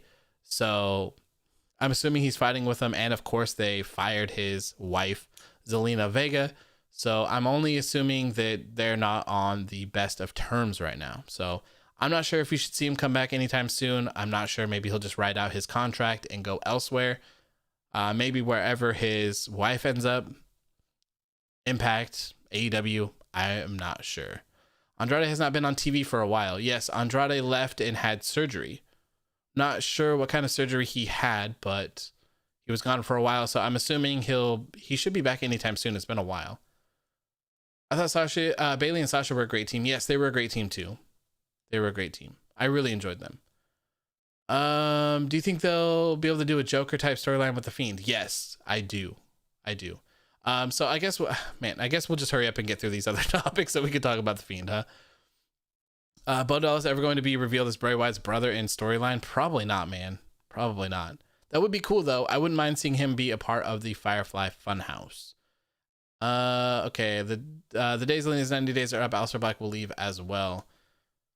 Do you miss Demon Balor? I do. I would love to see the Demon King return. Maybe he will return for New Year's Evil. He did post a picture of him jumping on Samoa Joe as the Demon King. The daily "where is Aleister Black" comment. Yes. Yes. It happens every stream. But I mean, that just means people love Aleister Black. How could you not love Aleister Black? He's so good. And I think that's why it's so frustrating when you have someone of that caliber that just isn't on TV for no reason. It's insane. Remember the B team? Yeah, I actually liked the B team, and I actually liked the Miz Taraj too. I didn't like when the B team won they beat Matt Hardy and Bray Wyatt for the Raw Tag Team Championships, didn't they? Man, I hated that, but I liked the team. I wish we could have seen the Fiend versus the Undertaker. Me too. That would have been really good. They could have had a really cool cinematic match for sure. They really dropped the ball with Black. Could have been world champ by now. Yeah, I don't understand how you have someone of that caliber and you just fumble them like that. That's why I feel like a lot of this stuff, I feel like it literally just writes itself. Just have Aleister Black get some wins, man. Like, you don't need to tell some weird story. It's okay for other people to be dominant. You can have more than one dominant person on a brand and keep them separate. I mean, there's people in WWE that have been there for like 10 years together and have never wrestled before. So it's possible. Anything's possible. Use your imagination. That's what a creative team is for, is it not? To be creative. If Aleister is going to leave WWE, where do you think, where would you love to see him? I mean, my default for everything is Impact, is Dynamite. And that's probably mostly just because I actually watch Dynamite and I don't really watch anything else. I could see Zelina Vega going to Impact. She was in Impact before, so I could see her going back. And if that's the case, I could see Aleister Black going there as well. If he does leave, who knows? TLC got me ready to play some Battlegrounds. How was that game? I passed on that one. New Japan for me, yeah, New Japan would be good, but then he'd have to be away from her, so I'm not quite sure how that would work. I'm not sure a lot of people want to do that these days. I would love to see Miro do some New Japan matches. That would be pretty cool if they got that done. I get this feeling that if I met you in real life, I still wouldn't like you. Oh, are you still going against Charlotte? We're having like I've been streaming for like an hour and a half, and Joe Wilson and Charlotte Flair have just been going at each other this whole entire time. What a feud. Feud of the century. Jesus. The Inferno match tonight was probably my favorite Inferno match ever. Thank God it wasn't like Kane catching his hand on fire. Yeah, the Inferno match was all right. We'll talk about it in just a second here. Love to see The Fiend versus Drew. Not me. Not me. I do not want to see The Fiend in the World Championship picture at all. And I'm kind of tired of seeing him lose to weird ass things. So it's terrible. All right, so let's go ahead and get on to the match of the night. Hands down, this was my favorite match of the night. They absolutely went out and killed it. Roman Reigns versus Kevin Owens in a TLC match for the Blue Universal Championship.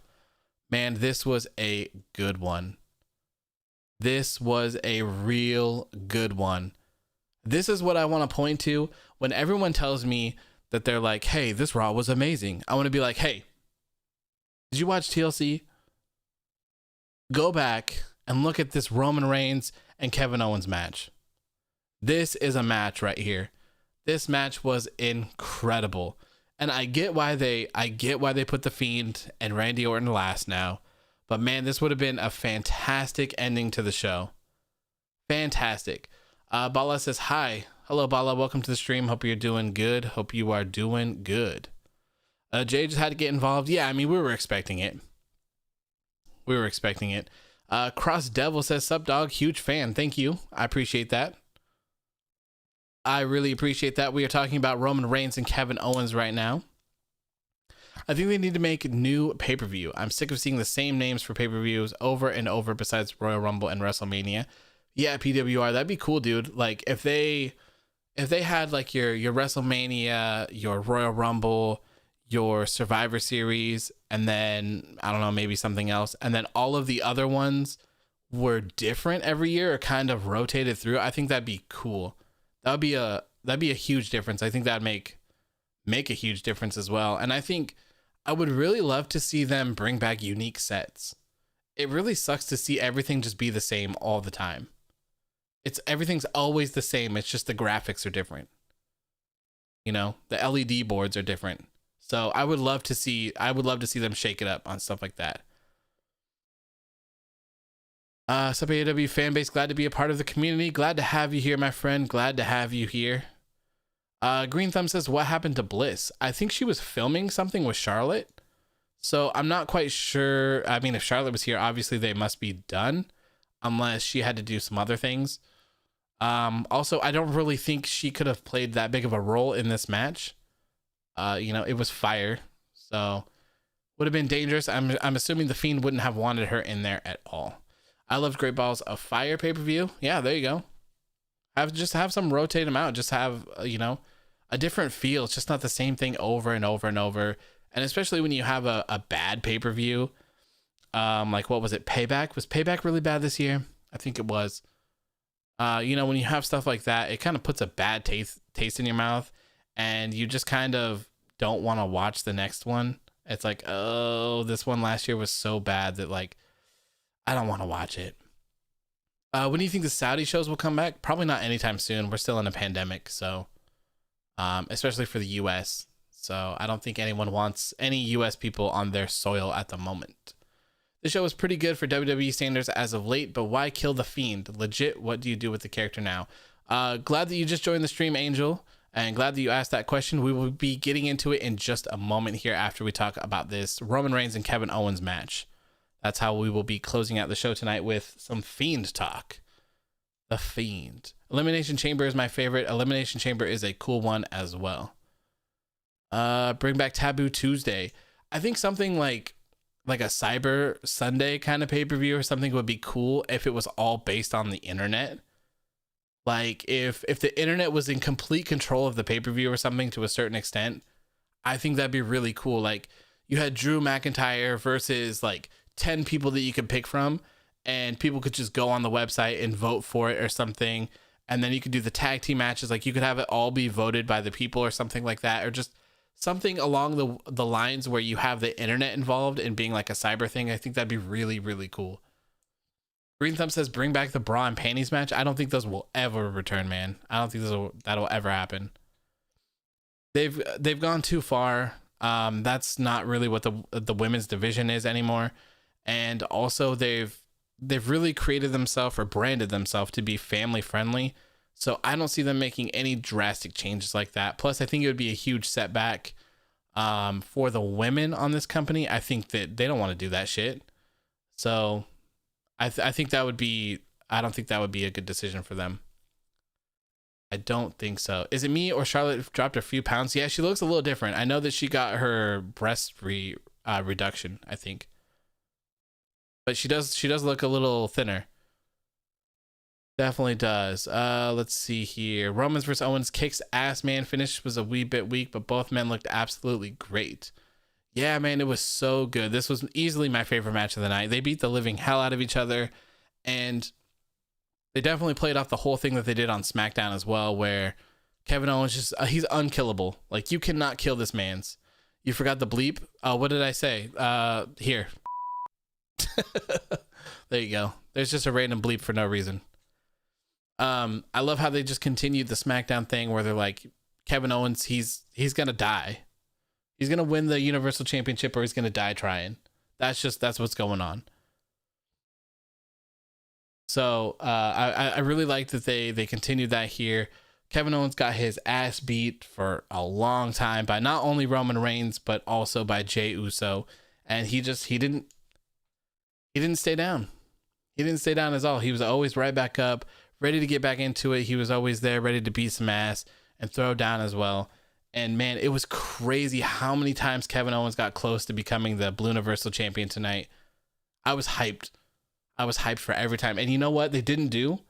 They didn't do in this show. They didn't have either one of them like slowly go up the ladder either.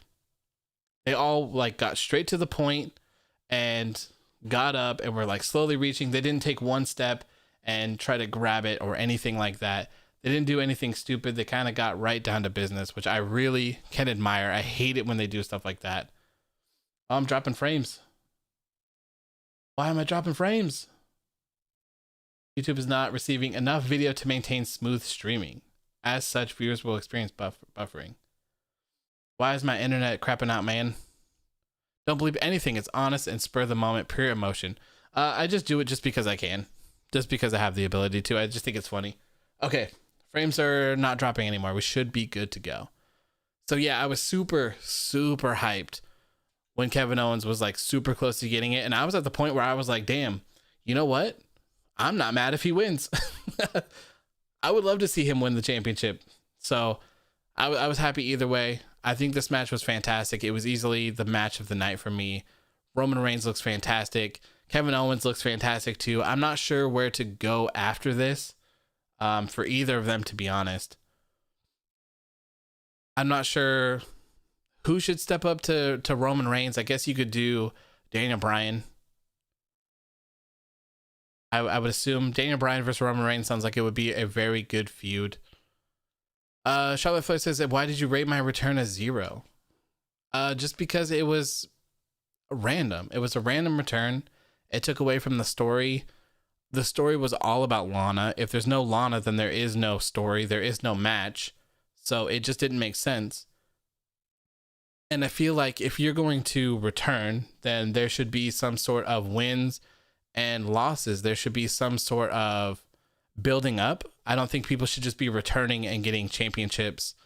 They didn't even have to earn a shot for the championship just to get it and get the championship. I hate that kind of stuff. It doesn't make any sense. Bleep for the Saudi shows. Yeah, I'll do that. I don't think we will ever go back to Saudi radio. My return was amazing. It was amazing. I get that people are excited that Charlotte returned. I get it. She's a big deal, but this wasn't it for me. I feel like it would have been much cooler just to have her debut tomorrow on Raw. I definitely feel like that would have helped out Raw a lot since it's in the dumps as well. She didn't need a title.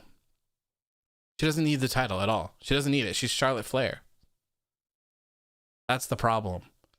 This was a clear spot for Lana, and it was taken away for no reason. Even if she's legitimate hurt, you know, like they could have talked about it or someone could have said something. I don't think I've heard anyone say that. So I'm not quite sure if that's even true or not. I don't think she is. So this is literally just feels like them taking Lana out and putting in someone famous because they're coming back. That's all. Why do all the titles, WWE Universal, SmackDown, Raw, and the tag titles, look the same? I don't know. I really wish that they would have some difference in them. I don't know why they all have to be a big WWE logo. I feel like they should be big and gold and have a nice design. Roman's had 4 straight pay-per-view classics. Man, Roman Reigns has been killing it. 2020 is wild. 2020 is absolutely wild. Roman Reigns is the best thing about the show, for sure. We got a text. He's easily been the best part of SmackDown. He's easily had the best feuds. He's easily had the best storytelling. He's had the best matches. Like, it's all been so good. All of it has been extremely entertaining, and it's insane. It's insane to think about. The most hated person is the one that is the best. Like, he's literally the best. The announcer said that Lana was hurt. Yes, but that's story. That's WWE doing WWE things. You know, I don't think she's actually hurt. I think they're just using that as a storyline purpose to get Charlotte in. But that doesn't actually go with the actual story that was being told. This is all about Lana. Would love to see Roman versus The Fiend. See, I don't, though, because someone has to lose, and it's going to be The Fiend. Yeah, The Fiend doesn't need to be losing, and we'll get to that in just a moment. We're almost to The Fiend talk, where we'll get into that. But I don't watch Raw. Nobody watches Raw. Roman Reigns 2020. Best quote of the year, hands down. I popped hard for that. Hard for that one. Do you think they'll bring the Eater of Worlds, Bray Wyatt? I don't think so. Lana better be getting a pay raise. You would think so, man. Jesus. Watch, she's gonna get like released. Nusky says, I'm Saudi, by the way. Oh, nice, man. Very nice. It's nothing against like Saudi people or anything. It was just like the shows, the nightmares from the shows. We watched Goldberg beat The Fiend with a suplex on the Saudi show, so it's very it crushes my soul. Crushes my soul. Quote of the year was when I told Sasha Banks she was garbage. To each their own, Charlotte Flair. To each their own. Flash Paco, not every time. I didn't watch it when I can. Hi, hey, Free Easy. How you doing, my friend? How are you doing? We're currently talking about Kevin Owens and Roman Reigns. So yeah, this match of the night for sure. Glad to see Roman Reigns retain. Like I said, I'm not quite sure where this will go afterwards. A Daniel Bryan feud would probably be the best. Oh yeah, sorry. We watched The Fiend beat suplex, hip toss at best. Yeah, so it was a nightmare. But anyways, I'm thinking Daniel Bryan would be a good challenger for Roman Reigns, especially if we're gonna have. I think it's already set that we're getting Roman Reigns versus for WrestleMania. So Daniel Bryan would be a nice little filler one. Daniel Bryan is fantastic, and I bet you that Roman Reigns and Daniel Bryan could put on one of the best matches we've seen in WWE in a long, long time. Those dudes are talented. Very, very talented. So hopefully we have that to look forward to. I'm not quite sure who else I would put into that. Yeah, Daniel Bryan is the only one that really, really sticks out. I was there when one, I was so pissed I tried to throw a bottle into his face, but the security stopped me. Don't believe it's not necessary. It's a curse word here. It's a curse word. The Rock challenges Roman Reigns I would love to see The Rock challenge Roman Reigns, but I don't think it's going to happen yet. He said that he would be open to it in 2022. So we still have a long ways to go. And I don't think that Roman Reigns can keep up this momentum for 2 years. The Greatest Royal Rumble was pretty cool. Like I've said plenty of times, the Royal Rumble is my favorite event that WWE has, like, period. So adding 20 other dudes to that only makes it a little bit better. So I didn't mind that. And that's where we got Titus World Slide. One of the greatest moments ever. Love Titus World Slide, man. Love it. Absolutely love it. Why can't Vince see we don't want Brock or Goldberg? I think he lives in his own little world, and he thinks that those people are ratings machines. And I would argue that Brock is a ratings machine. The other one, not so much. Roman vs. Rock doesn't need to be for a title. Absolutely, it doesn't. It does not need to be for a title. I was more so referring to as Roman being so hot. Roman Reigns is one of the best things in all of wrestling right now. I feel like he could be peaking. I could be wrong, but he definitely seems like he's peaking at the moment. And I think right now would be the best. If you could do it right now, it would be the best time to do it. Roman Reigns is at his best. You have The Rock come back in, and you have The Rock put over Roman Reigns on the biggest stage that they have. That's just money right there. That's absolute money. Best pay-per-view all time was WrestleMania 30 because I was there. Nice, man. I would love to go to a WrestleMania at some point. Titus vs. Roman for Mania. Yes. You were Titus World Slide, so he deserves a shot just for that epic moment. He thinks the ratings go down when Brock isn't there. I mean, Brock is entertaining and stuff, and I think that there's a time and place for everything. I always say that.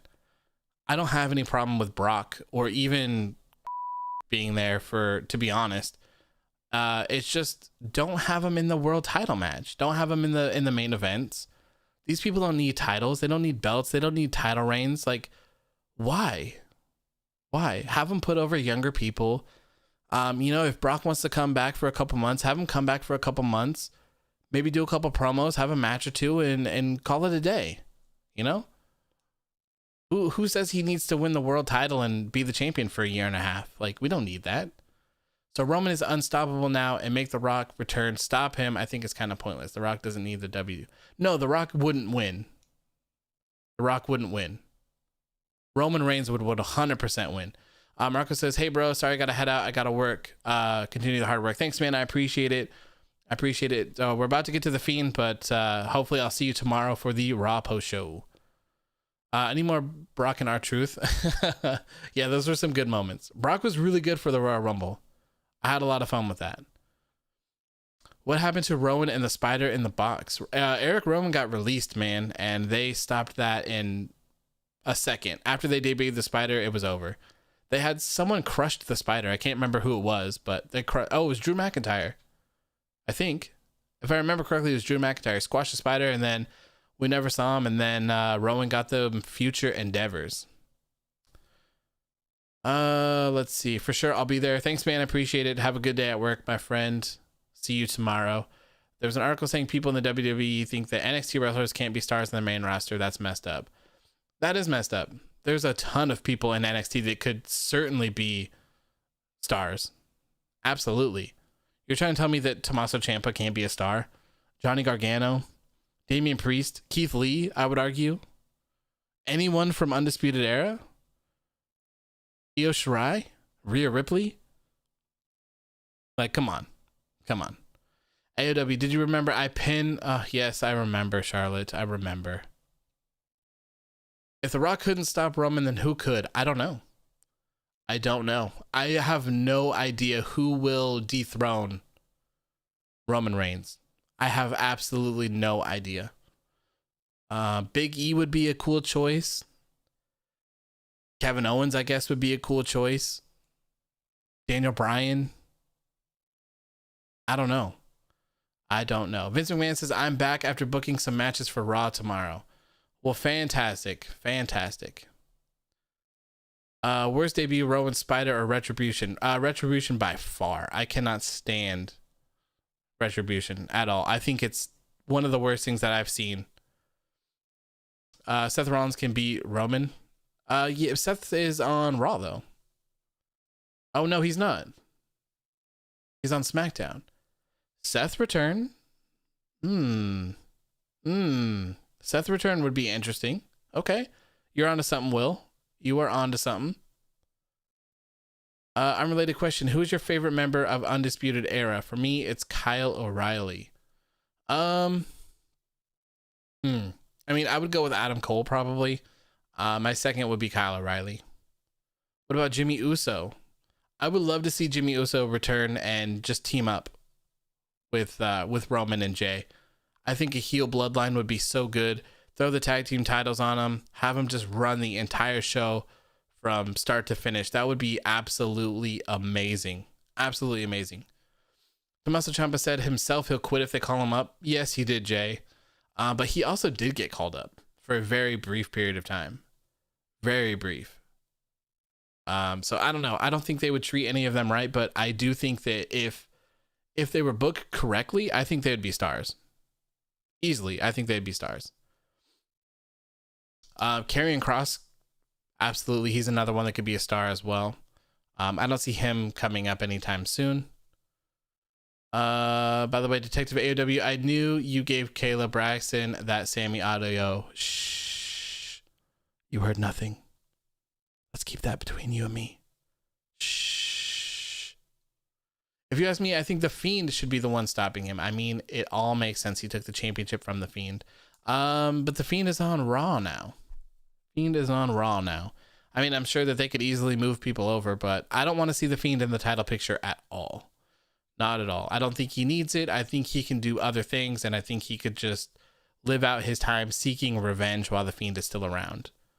What do you think is going to happen with Bray Wyatt? We'll talk about that in just like 2 seconds. Let me wrap this up. So anyways, match of the night, Roman Reigns versus Kevin Owens. Roman Reigns retains his Blue Universal Championship, and I guess we'll see what's next for him on SmackDown.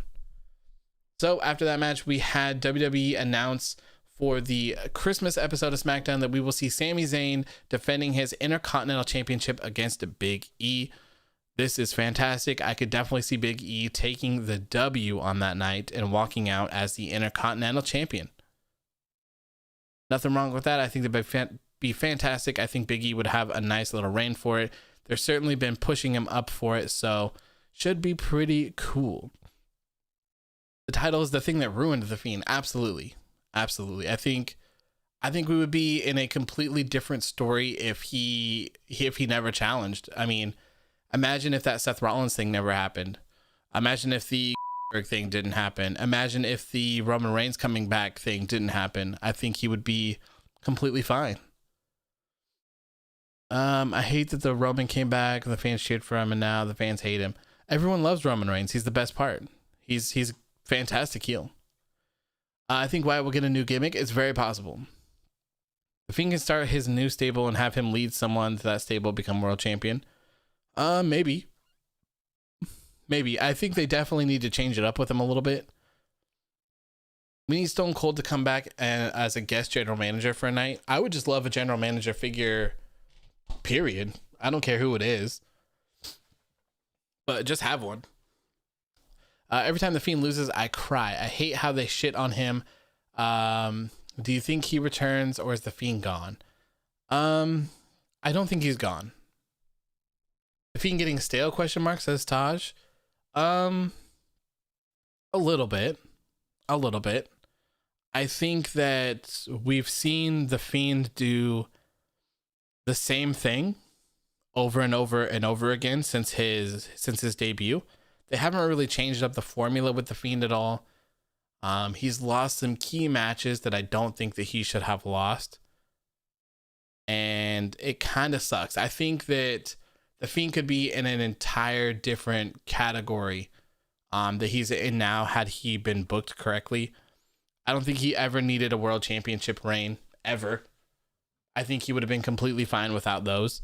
He would have been much better without all of those hokey finishes that kind of ruined him. I think his whole thing should have just been solely reliant on getting revenge on people. I think that everything should have relied on storytelling, like, period. There should be a story involved. If there's not a story involved, then don't do it. Don't do it. He's not going to go out there and put out a 10-star classic match. So make sure that there's a story involved. Make sure that there's something interesting. Make sure there's a history. You know, like they had that Fiend and Daniel Bryan feud going on, but they had to delay it a little bit. So they had the Fiend feud with The Miz. And still, to this day, that stands out about as one of my favorite feuds, just because of how cool the story was. They did some different things, like they had Bray Wyatt or the Fiend in The Miz's house, leaving the doll for his kid. They had stuff like that. I thought that was a lot of fun. They had Bray Wyatt put a picture of himself over the Miz's family. So just stuff like that. I think everything needs to be a story with the Fiend, and no championships. We don't need them. We don't need them at all. And I kind of personally think that the Fiend needs a timer on it. I don't think The Fiend is a character that you can have forever. I think that he needs an expiration date, and I think that expiration date should be story driven. I don't know what that story should be or when that story should have ended or should end, but everything for The Fiend is a story. So I don't want to see The Fiend getting drafted, walking out in a SmackDown hat and a shirt. I don't want to see The Fiend out there cutting a promo on people. I don't want to see The Fiend talking to anyone. I don't want to see any of that. So they really need to kind of change it up to keep him interesting instead of doing the same thing over and over and over. They've had a couple interesting spots that they've done with things, but overall it's been the same thing over and over and over again. I really think that they need to find a way to change it up, and I think they may have done it. They may have pulled the trigger on it tonight. That's on the male side, but that's not. I didn't follow you at the time. What do you think of Cena versus Wyatt at Mania? I liked it. I liked the Firefly Funhouse match. I think there was a lot of storytelling in it, and that's exactly what I'm talking about when I'm saying that there needs to be a clear story involved.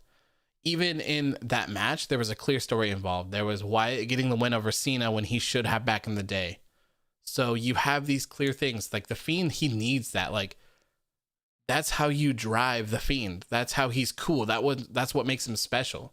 His wrestling isn't what makes him special. It's the story.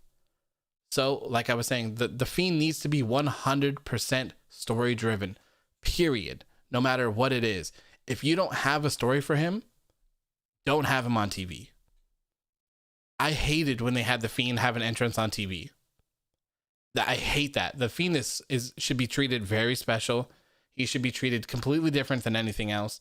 If you want to, you could perhaps do a story where Bray Wyatt has multiple split personalities. So he's not only The Fiend, but he's some other creature as well. You could go for that. Now that The Fiend has been burned, you could go some sort of different variant version of The Fiend where he's burnt, where his mask has been burnt. His mask is different now. Something like that. The one thing that hit me when I saw The Fiend on fire and when I saw The Fiend lose this match, the only thing that I can think of was Jason. That's the first thing that came to my mind was Jason Voorhees, Friday the 13th, where you get that serial killer who's dominant the whole entire movie, where he's killing everyone, but someone finally gets the best of him and they kill him. Or so they think they kill him, right? He comes back bigger, better than ever, and he's stronger. So my thing here is that perhaps The Fiend isn't quite dead. Maybe he'll morph into some sort of more vicious side of The Fiend. I don't know if he's going to change his mask or his appearance or whatever else. Maybe he will just be a more dominant, more vicious version of himself. Maybe he'll be dead and he'll be a complete different character. But that was the thing that came to my mind when I saw this, and that it just led me to believe that, like, if The Fiend was booked so well, and if he was booked as like this crazy dominant character that no one could defeat, right? He was undefeated. He was just wreaking havoc on absolutely everyone. And then here you go. Randy Orton sets him on fire, RKO's him, and then sets him on fire again, beats him, and stops the madness of The Fiend.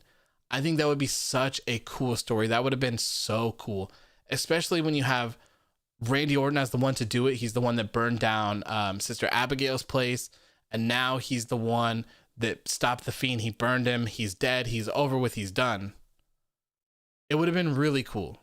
It would have been really cool. But the way that the Fiend has been booked, it's kind of hard to go with that kind of a theory with it. So that's why at the beginning of the show, I said that I would give them a week or two to tell a story here, because I certainly think there is one. I certainly do. There is a story to be told here, and I think that something is going to change. I don't know what it is, but I certainly think that the story is going to change. I think that The Fiend will come back with a new half-burnt mask and act more ruthless, acting of sort of a reset. That's what I'm hoping, Safa.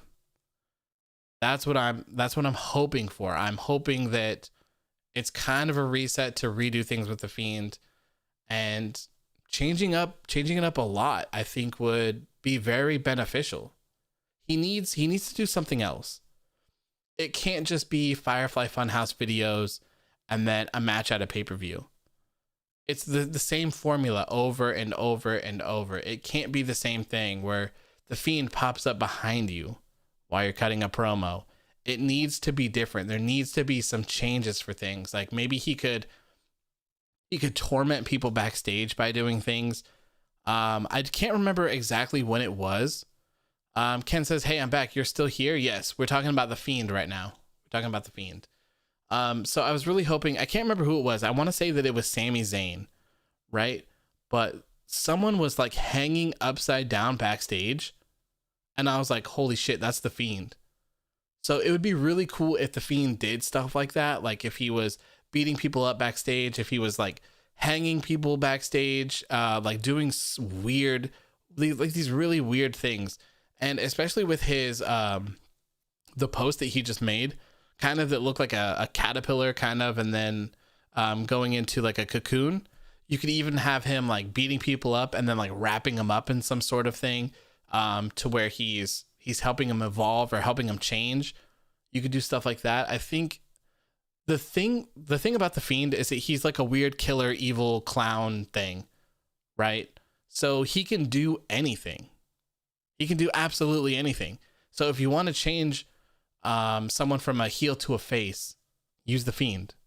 The perfect example of it, it was how they changed the WWE Championship, the Universal Championship from red to blue, where he was on the Firefly Funhouse and he was just like, hoo hoo hoo, bam, and then just changed it to blue.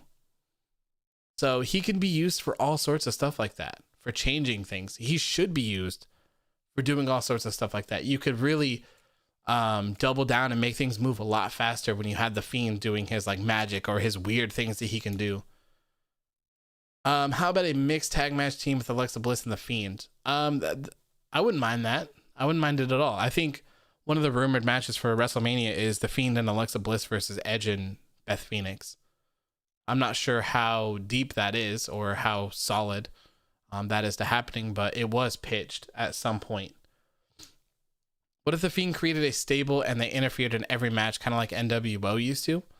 You could definitely do some sort of thing like that with the Fiend, kind of like Retribution, but like done right, where he could have a bunch of minions wearing like creepy ass masks and causing chaos and doing weird things. I'm not sure if that's something that I would like to see with like a bunch of stuff, but maybe his brother. You could have Bo Dallas in there as like one of the monsters as well with a mask or something like that. That would work. What if the story behind the Fiend is that he is from a different dimension where he isn't the most dangerous and he is taking everything out of the normal WWE superstars? Yeah, so like, I mean, they've kind of, the whole thing with the Fiend is that they haven't really told you what he is or what he isn't. So, and it's kind of confusing when you actually try to think about it, because you have the Firefly Funhouse Bray Wyatt, right? Who was supposedly his own person. That's Bray Wyatt. But then you have the Firefly Funhouse, which is just a normal place that anyone can go to. And then you have the Fiend, which is supposed to be some sort of monster.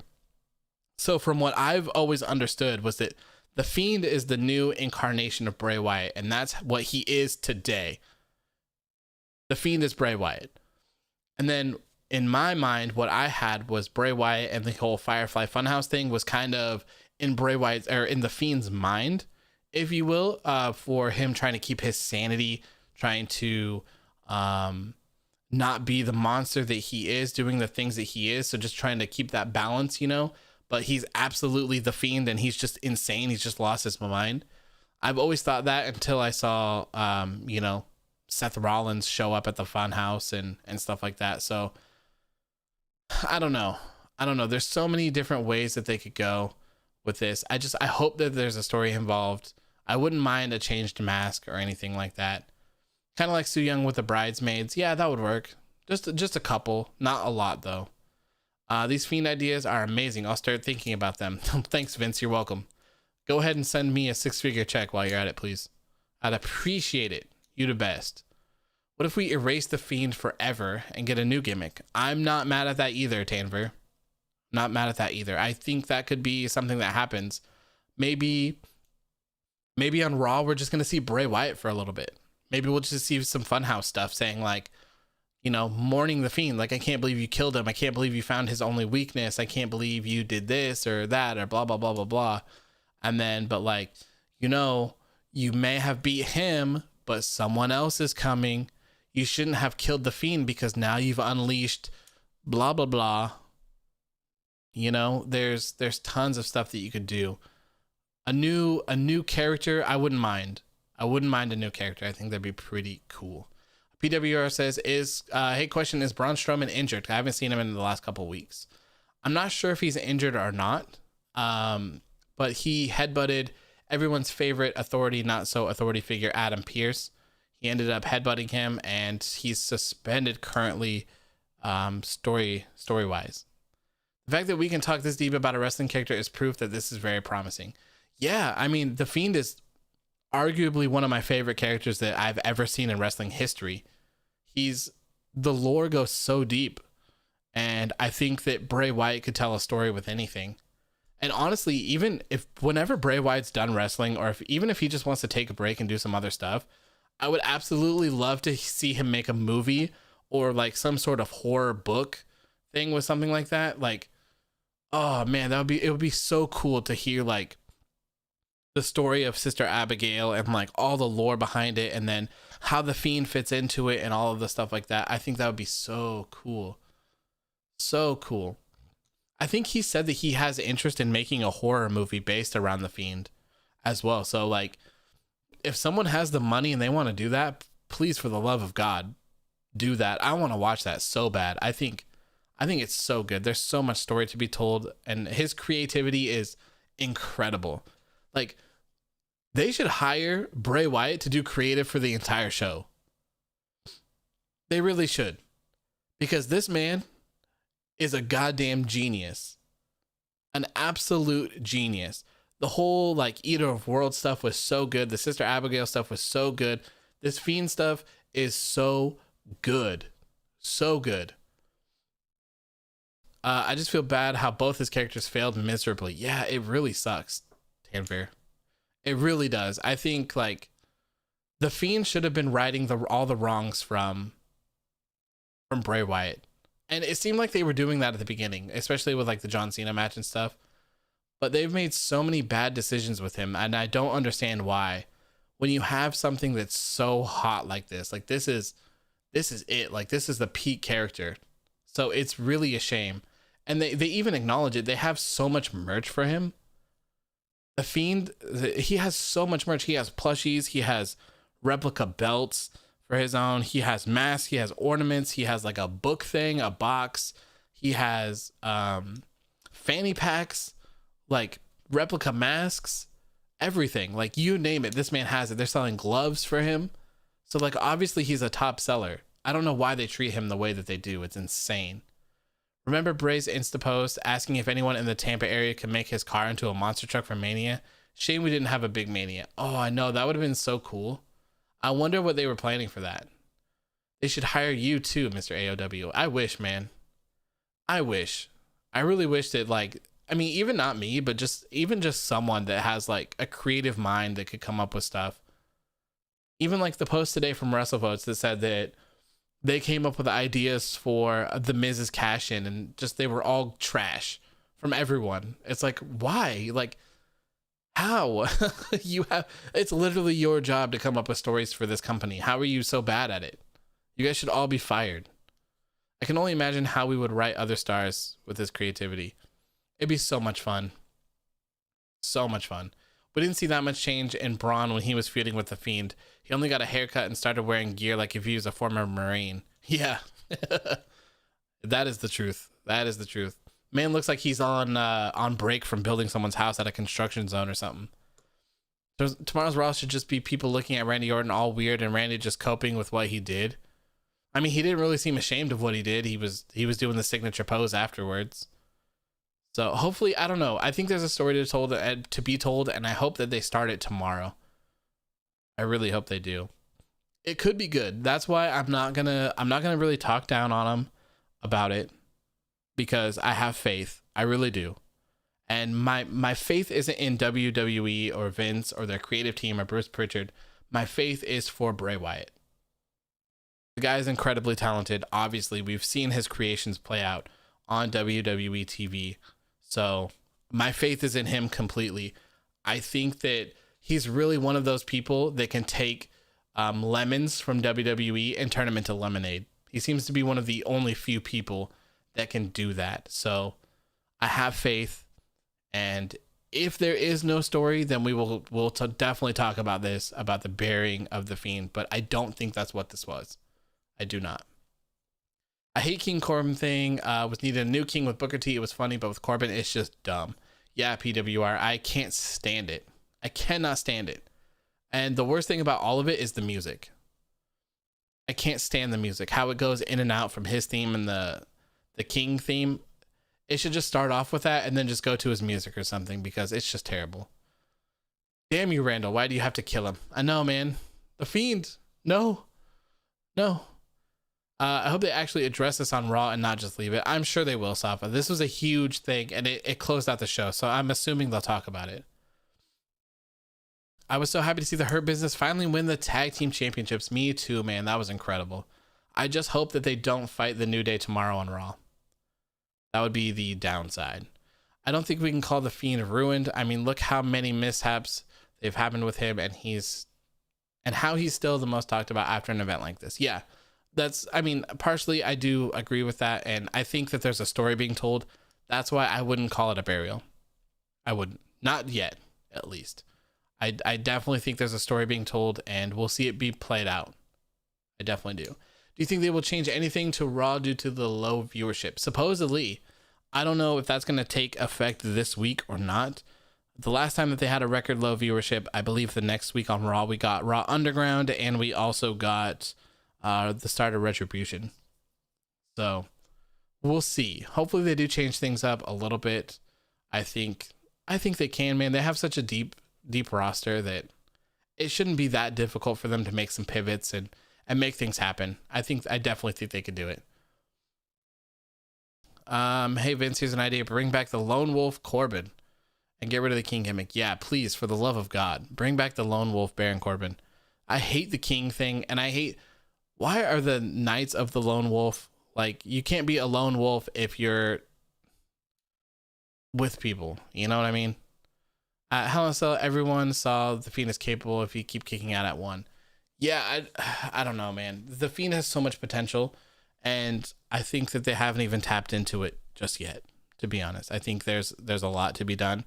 I think what they should do, to be honest, is let Bray Wyatt do whatever the hell he wants. I think that would be great. Have him pick his feuds. Have him write the stories. Have him do absolutely everything. The Fiend should be winning all of his feuds. There's no reason for the Fiend to ever lose. Period. He's a monster, right? Like, that's literally what he is. So he shouldn't be losing. Period. At all. You can have Firefly Funhouse Bray Wyatt lose. Sure. That's fine. Not the Fiend. Not the Fiend. Malik says, bro, you're still alive. Yes, sir. I am here. We're just kind of wrapping it up here. We're on the Fiend. We're on the final subject of TLC tonight. I haven't been this excited after I finished since beat Brock. Well, that was still a bigger deal, but this has us all talking, which is a step in the right direction. Yeah, and that's why I like doing these. I really do, because I think it's kind of fun to chat and kind of kick around ideas, because, you know, maybe something that I say makes you think about something. And there's surely a lot of times where I'm thinking about things and then someone else will say something in the chat or in my comments, and I'm like, whoa, I never thought about this. So, like, what if you did this and this together? Or like, wow, and I just never even thought about what you were talking about. Like, that's amazing. They could do so much cool stuff with that. It's really cool to hear other people's ideas, kick them back and forth, and chat about them. I think the Fiend has a bright future ahead of him still. I really do. I think that there's so much story to tell. I mean, just Bray Wyatt, his future it's got to be amazing.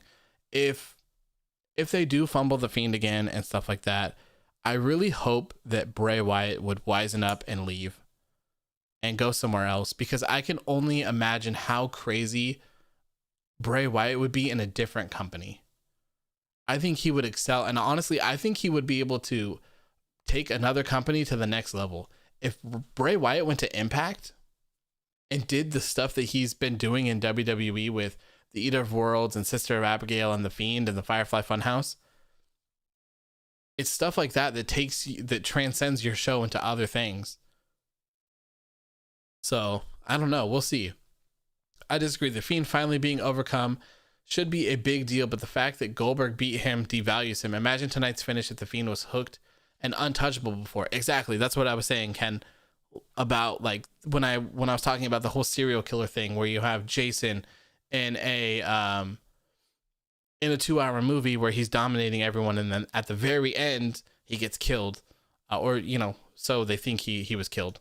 So this whole thing, if the Fiend would have been unstoppable this entire time, and then Wyatt would have killed him or burnt him or whatever you want to go with, whatever you want to call tonight, I think that would have been much better. But like you said, since he's been mishandled before, and since was able to beat him, I really think it kind of takes away from the stuff like this. I really do. Will says, when is your next show? My next show will be tomorrow, about 10 or 15 minutes after Monday Night Raw goes off the air. We'll be back on with another episode. We need to start a Discord server ASAP. I would love to chat to other wrestling fans. PWR, I have one. I just tried to make it all fancy and set it up in a different way. So I'll put a rush on that. I'll get it done. And then we'll need to, depending on how big it gets, I'll have to find some people to moderate it to make sure that people are behaving themselves, of course, because I obviously won't be able to be on it at all times. Just give Bray Wyatt his own creative control. Absolutely. Yes. Joe Wilson says, I'm a huge Stone Cold fan. Me too, man. Stone Cold is probably my all-time favorite. Tamver says, can we expect different types of videos related to wrestling in the future? Yes. I do plan on doing more like podcast style stuff where it's just me talking about a situation. The first episode is going to be why am I so critical on WWE. That's going to be the first episode. Maybe I'll have it out this week. I'll try to do that. And I think those other episodes will be more topic focused. So whatever you guys want to ask me or something like that is kind of a bigger deal that I can talk about for more than like 5 minutes, 10 minutes, I'll go into those. I think there's other episodes of stuff that we can do on just topics like that.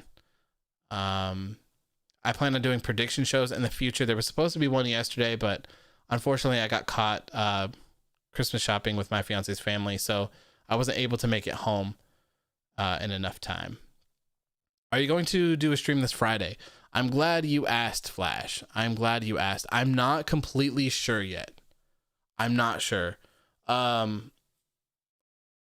now, what I'm thinking is yes, I'll do one on Christmas, but I won't do one on New Year's. No matter what though, I'll be covering the show on Christmas. I'll be watching SmackDown. I'll be posting updates like normal. I do plan on going live, but that is a question mark. New Year's Eve, that SmackDown, I will 100% be posting like I normally do for the shows, but I will not be doing a post show on New Year's. I will not be doing one. Yeah, I think I might just take Christmas off too, just because I'm not sure how many people would be here on a holiday. But also Christmas is kind of, Christmas is more like a morning type thing, and people are usually bored by the afternoon or later in the day. So that's why I'm considering doing one. I'm not going to be doing jack shit. I'm just going to be sitting at home chilling anyways. So I'm not sure. That one is to be determined for Christmas, but New Year's, no. New Year's is not going to happen. I will be taking that day off. I don't know. The Fiend is such a WWE gimmick. I feel like it wouldn't work anywhere else's production. WWE's production team is unmatched. Like Brody Lee's spookiness in AEW is too grounded. Yeah, that's possible too. It's possible that it wouldn't have worked anywhere else. I don't know. I just feel like with his creative mind, I feel like he'd be useful somewhere else where he's not always just kind of lingering. You watched Dark Side of the Ring? If so, what was your been your favorite episodes? I haven't watched Dark Side of the Ring. The only one I've watched is the Chris Benoit one. And because Chris Benoit was one of my favorite wrestlers, and I just had to see it. It was a fantastic episode. Do you think The Fiend is really dead? I don't think so. Man, Friday's going to be a busy day. Yeah, that's why I got to watch the NBA, NFL, and some wrestling. Oh, yeah, that's a lot, man. That's a lot. The women's tag champs need to float from show to show. I'm sure we'll see that now that Charlotte is the champion. I like to see before or after pictures of Charlotte's breast reduction. Yeah, I'm sure you'll see people posting them online if they're not already. Love says Roman did what? What do you mean? Flash says no problem if you take those days off, you deserve it. Yeah, it's just kind of all about if people will show up and if I'm bored or not. I don't know. We'll see. We'll see how it plays out. Maybe I'll do like a poll or something and see what everyone thinks, what everyone's doing. Tanvir says Detective AEW for 1 million subscribers in 2021. Thank you, man. That would be amazing.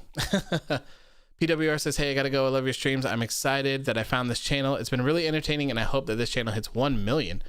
Thank you so much for being entertaining. Good night, AEW. Thank you, PWR. I appreciate you for finding the stream and being here. Means a lot. Means a lot. Ken says, sorry for so many comments on this topic. I just hate discussing The Fiend. Yeah, well, I mean, that's where we're at in the show. We're just kind of wrapping it up. Guys, Roman he's dislocated his shoulder. Really? Noski said Roman dislocated his shoulder. Uh-oh. Is that a big deal? Is he gonna be out for a while? Twitter, WWE. You won't want to miss this action. Exclusive, blah, blah, blah, blah, blah. Tons of exclusives. Which was your favorite? What a sight. I'm not seeing it on here. Roman Reigns dislocated. Latest. I don't know. I don't see that anywhere. Where did you see that, Noski? I love discussing The Fiend. Autocorrect. Yes. I mean, I love just discussing everything. I think it's a lot of fun. I'm hoping maybe 20-30% fans come back for the Royal Rumble. Yeah, I hope so too, Jay. I hope they find some sort of venue that they could do such a thing at, even if it's just for one event. Just for one event. That would be fine with me. I'm trying to look here down my Twitter feed and I don't see, not seeing anything about a dislocated shoulder. Shotzi should come to the main roster on SmackDown and join the Riot Squad. She'd fit in pretty good there, I guess. I hope not, but God, if he's gone, I will be gone until Roman comes back. Yeah, man, SmackDown without Roman Reigns would be brutal. Absolutely brutal. What's next for The Fiend then? I don't know. A new gimmick, maybe? Some revenge for Randy Orton, maybe? I'm not sure. There's tons of different things that he could do. I think that's the cool thing about The Fiend, is that he can literally do anything and everything. So it really could be anything. Like, it's so crazy. It's so open that we don't know. I mean, I could only assume that he'll be going after Randy Orton some more. He'll be pissed off. Fightful posted the news. Oh, interesting. Fightful. Bray Wyatt teases this. WWE, Randy Orton. Thank you. We're live. Blah, blah, blah, blah, blah. I still don't see it on here, but I'll look it up afterwards and I'll get it posted for everything. If that's true, I hope it's not a big deal. Let's look at shoulder dislocation recovery time.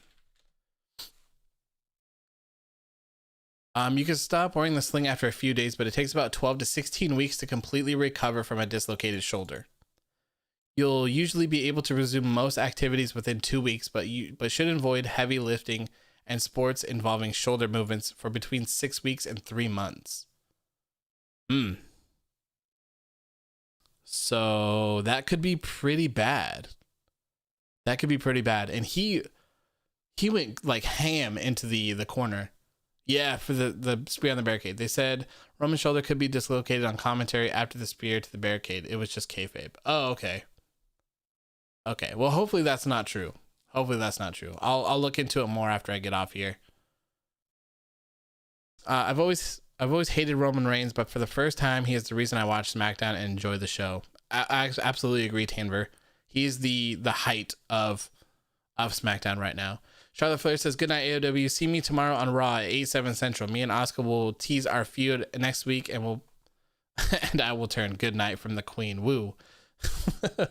Good night, Charlotte Flair. Glad to have you here. Glad to have you here. Hey Kingston, how you doing? How you doing? Braun cut his hair looking like the Big Show. Yes, that's why I called him the Braun Show for a while. Fly says, "Sorry for repeating this, but I think they'll do the haunting thing with the Fiend and Randy, like when the Randy and Taker feuded."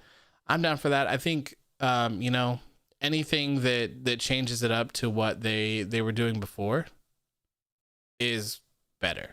I think they need to change things up a little bit, tell a different story, do some different things instead of the same old Firefly Funhouse episodes, and then kind of showing up behind people. So, and with Alexa Bliss added to that, I think they could do a lot more stuff. I really do. Well, I'm not watching SmackDown for 3 months. Yeah, I'm not sure it's true though. I'm not sure it's true. I haven't seen anyone post that yet. I'll look when I get off the stream in just a couple minutes. I think we're gonna wrap it up here as well. Do you think this was a solid way to end the year that was 2020 for WWE? Yeah, actually, I don't think this pay-per-view was really bad. I think it was a pretty solid show, to be honest. We had a lot of high quality matches. Roman Reigns was really good. If the Fiend and Randy Orton stuff turns into a storyline, I would say that would be really good too. Charlotte and Sasha was good. The New Day and the Hurt Business was good. AJ McIntyre was pretty good. I think it was weak for a TLC match, but it was good. It was good overall. The only thing I didn't like was the women's tag match, and I'm not sure if it was actually a good match or not. I kind of tuned out during it. It could have been a good match, but I just completely lost interest. So, I mean, overall, I would say this was a pretty solid pay-per-view. I thought it was good. Anthony Torres says, "I just subscribed." Thank you, man. I really appreciate it. I need to get those alerts turned on, or like the YouTube ones don't work very well, like compared to Twitch, streaming on Twitch. They should be like popping up and alerting me and stuff, so I can say thank you for subscribing and stuff like that. So not quite sure why it's not doing that. SRS said that Roman does not have any injuries on his podcast though. Okay, Safa. Okay, good. That is good to hear. Ken says, "All right, man, you have a great night. Been a pleasure. Looking forward to the Discord chat, sir." Yeah, absolutely, man. Thank you for tuning in. I really appreciate it. We've had a great show tonight. 2.5 hours, man. 2.5 hours. That's absolutely insane. 75 viewers still. Peaked at like 300. You guys are crazy. Thank you so much. What did you rate TLC? I say 7. I think that'd be pretty accurate. Somewhere around 7. Absolutely. Brace tweet looks like a transformation, like a caterpillar and butterfly. So Fiend evolving. Yeah, it really looks like a caterpillar going into a cocoon for sure. Definitely does. So hopefully he's evolving into something else. It wasn't a good match because of Charlotte. There you go. I got a feeling Alexa's gonna haunt Randy till the Fiend comes back. That would be an interesting way to do it as well, Chloe. You could have her say like, "What did you do to him? He's gone. What have you done to him? He'll be back." You know, all sorts of stuff like that. Flash says, "Thanks once again, AOW. Please tell us when you're going to do the Discord stream." I will, man. I really need to get onto it. I have some work to do tonight. I have to schedule some social media stuff for my work, for my business tonight, and then I'll try to get working on that. Maybe we'll have it up for Monday. That'd be pretty cool. We'll see, but I'll definitely let you guys know for sure. I'll be posting it on Instagram and Twitter for sure. Safa says, "I rated it an 8.5/10. Charlotte ruined it for me." 8.5 is good. It's good. I think somewhere around the 7 is perfect for me. Ken says, "Wait a minute. What if Bray's thank you tweet was thanking Randy for evolving him into whatever?" Yeah, I think that could very well be possible. That's why I'm holding off. I don't want to make any crazy judgments for this right now, because I do think that there's a story involved. I really do. I don't want to crap on it just yet. And that's crazy coming from me, because I'm notorious for crapping on WWE instantly and not giving them any opportunity to explain themselves or do anything. So I'm giving that to them right now. WWE should bring in Velvet Sky. Charlotte ruins everything. I like that idea. There were that many matches in 2020 pay-per-view. Tabor says, what is your job in real life? I own a social media company business. I have a couple large accounts myself that make money, and then I do them for businesses as well. All social media, and I also do web design and web programming, kind of stuff like that for businesses. So tons of kind of web-based social media, digital marketing kind of stuff. Chloe says, well, enjoy your stream, AEW. Keep up the good work. We're going to go see Christmas lights. So have fun with that, Chloe. Have fun. We're just wrapping it up anyways right now. So we will be here tomorrow after Raw, about 10 or 15 minutes as usual as well. Give it a 7.5 only because I'm kind of salty about Bray taking an L. Yep, 7.5 seems pretty fair. 10 for the rest of the show, negative 10 for Charlotte. Welcome back, Charlotte. Fly says, I've also been following on Instagram for a bit. Another congratulations on your new house. Thank you, Fly. I appreciate it. It's been insane to have our own house finally. It feels like it was never going to happen. It's crazy. It was a huge deal. It was chaos, pure chaos. Destination says, what's up, bro? I just subscribed to your channel. Absolutely love your post on Instagram where I follow you from. Thank you, man. I appreciate it. We're just wrapping up the show right now. I'm about to head out and I got to get some work done, but thank you for coming in. This stream will be available on YouTube directly after if you miss any parts of the show, and we will be here Monday following Raw as well. Noski says, this is my first stream and I enjoyed every second of it. Thank you, man. I appreciate it. I appreciate you sharing the Bray Wyatt stuff with me as well. It's been a great chat, great show. 0 out of 10 for Charlotte. Crazy Ginger Jake says 8 out of 10. Safa says, goodbye, AEW. See you tomorrow for the Raw post show. Thank you for tuning in. Yeah, thank you for everyone. I really appreciate it. Just quick rundown. I thought the show was pretty good. I would say 7 out of 10 if I had to rate it. It was a fun show. Had some good matches. Roman Reigns and Kevin Owens, match of the night for me by far. If you're not subscribed, please make sure to hit that subscribe button. I really appreciate it. Holy hell, we have gained like what, 100 subscribers just on this stream alone? I'm at 730. That's absolutely insane. Thank you guys so much. Also, make sure to hit that like button as well. We're sitting at 120, which I think is a record. So this stream was absolutely insane. I think it's also been the longest one that we've had. So I couldn't be any happier with how this stuff is turning out. I appreciate you guys so much. It's been a blast. I'm still working on the Discord stuff. I'll try to get it up and running so that we can have actual conversations and you guys can pop into the show and chat with me as well, and chat with chat. So Lola says, I've been here every stream and I've never regretted it. Thank you, AW. Thank you so much, man. I appreciate it. I really do. It's so amazing. I'm having a blast. Like I was saying, I can't wait to do more stuff like this and some other stuff as well in the future. Jake Holden says, you're a great streamer, man. Thank you so much. Kumar says, happy holidays, brother. Happy holidays to you as well, my friend. I hope you guys are all safe, happy, doing well with your family and friends, and staying healthy.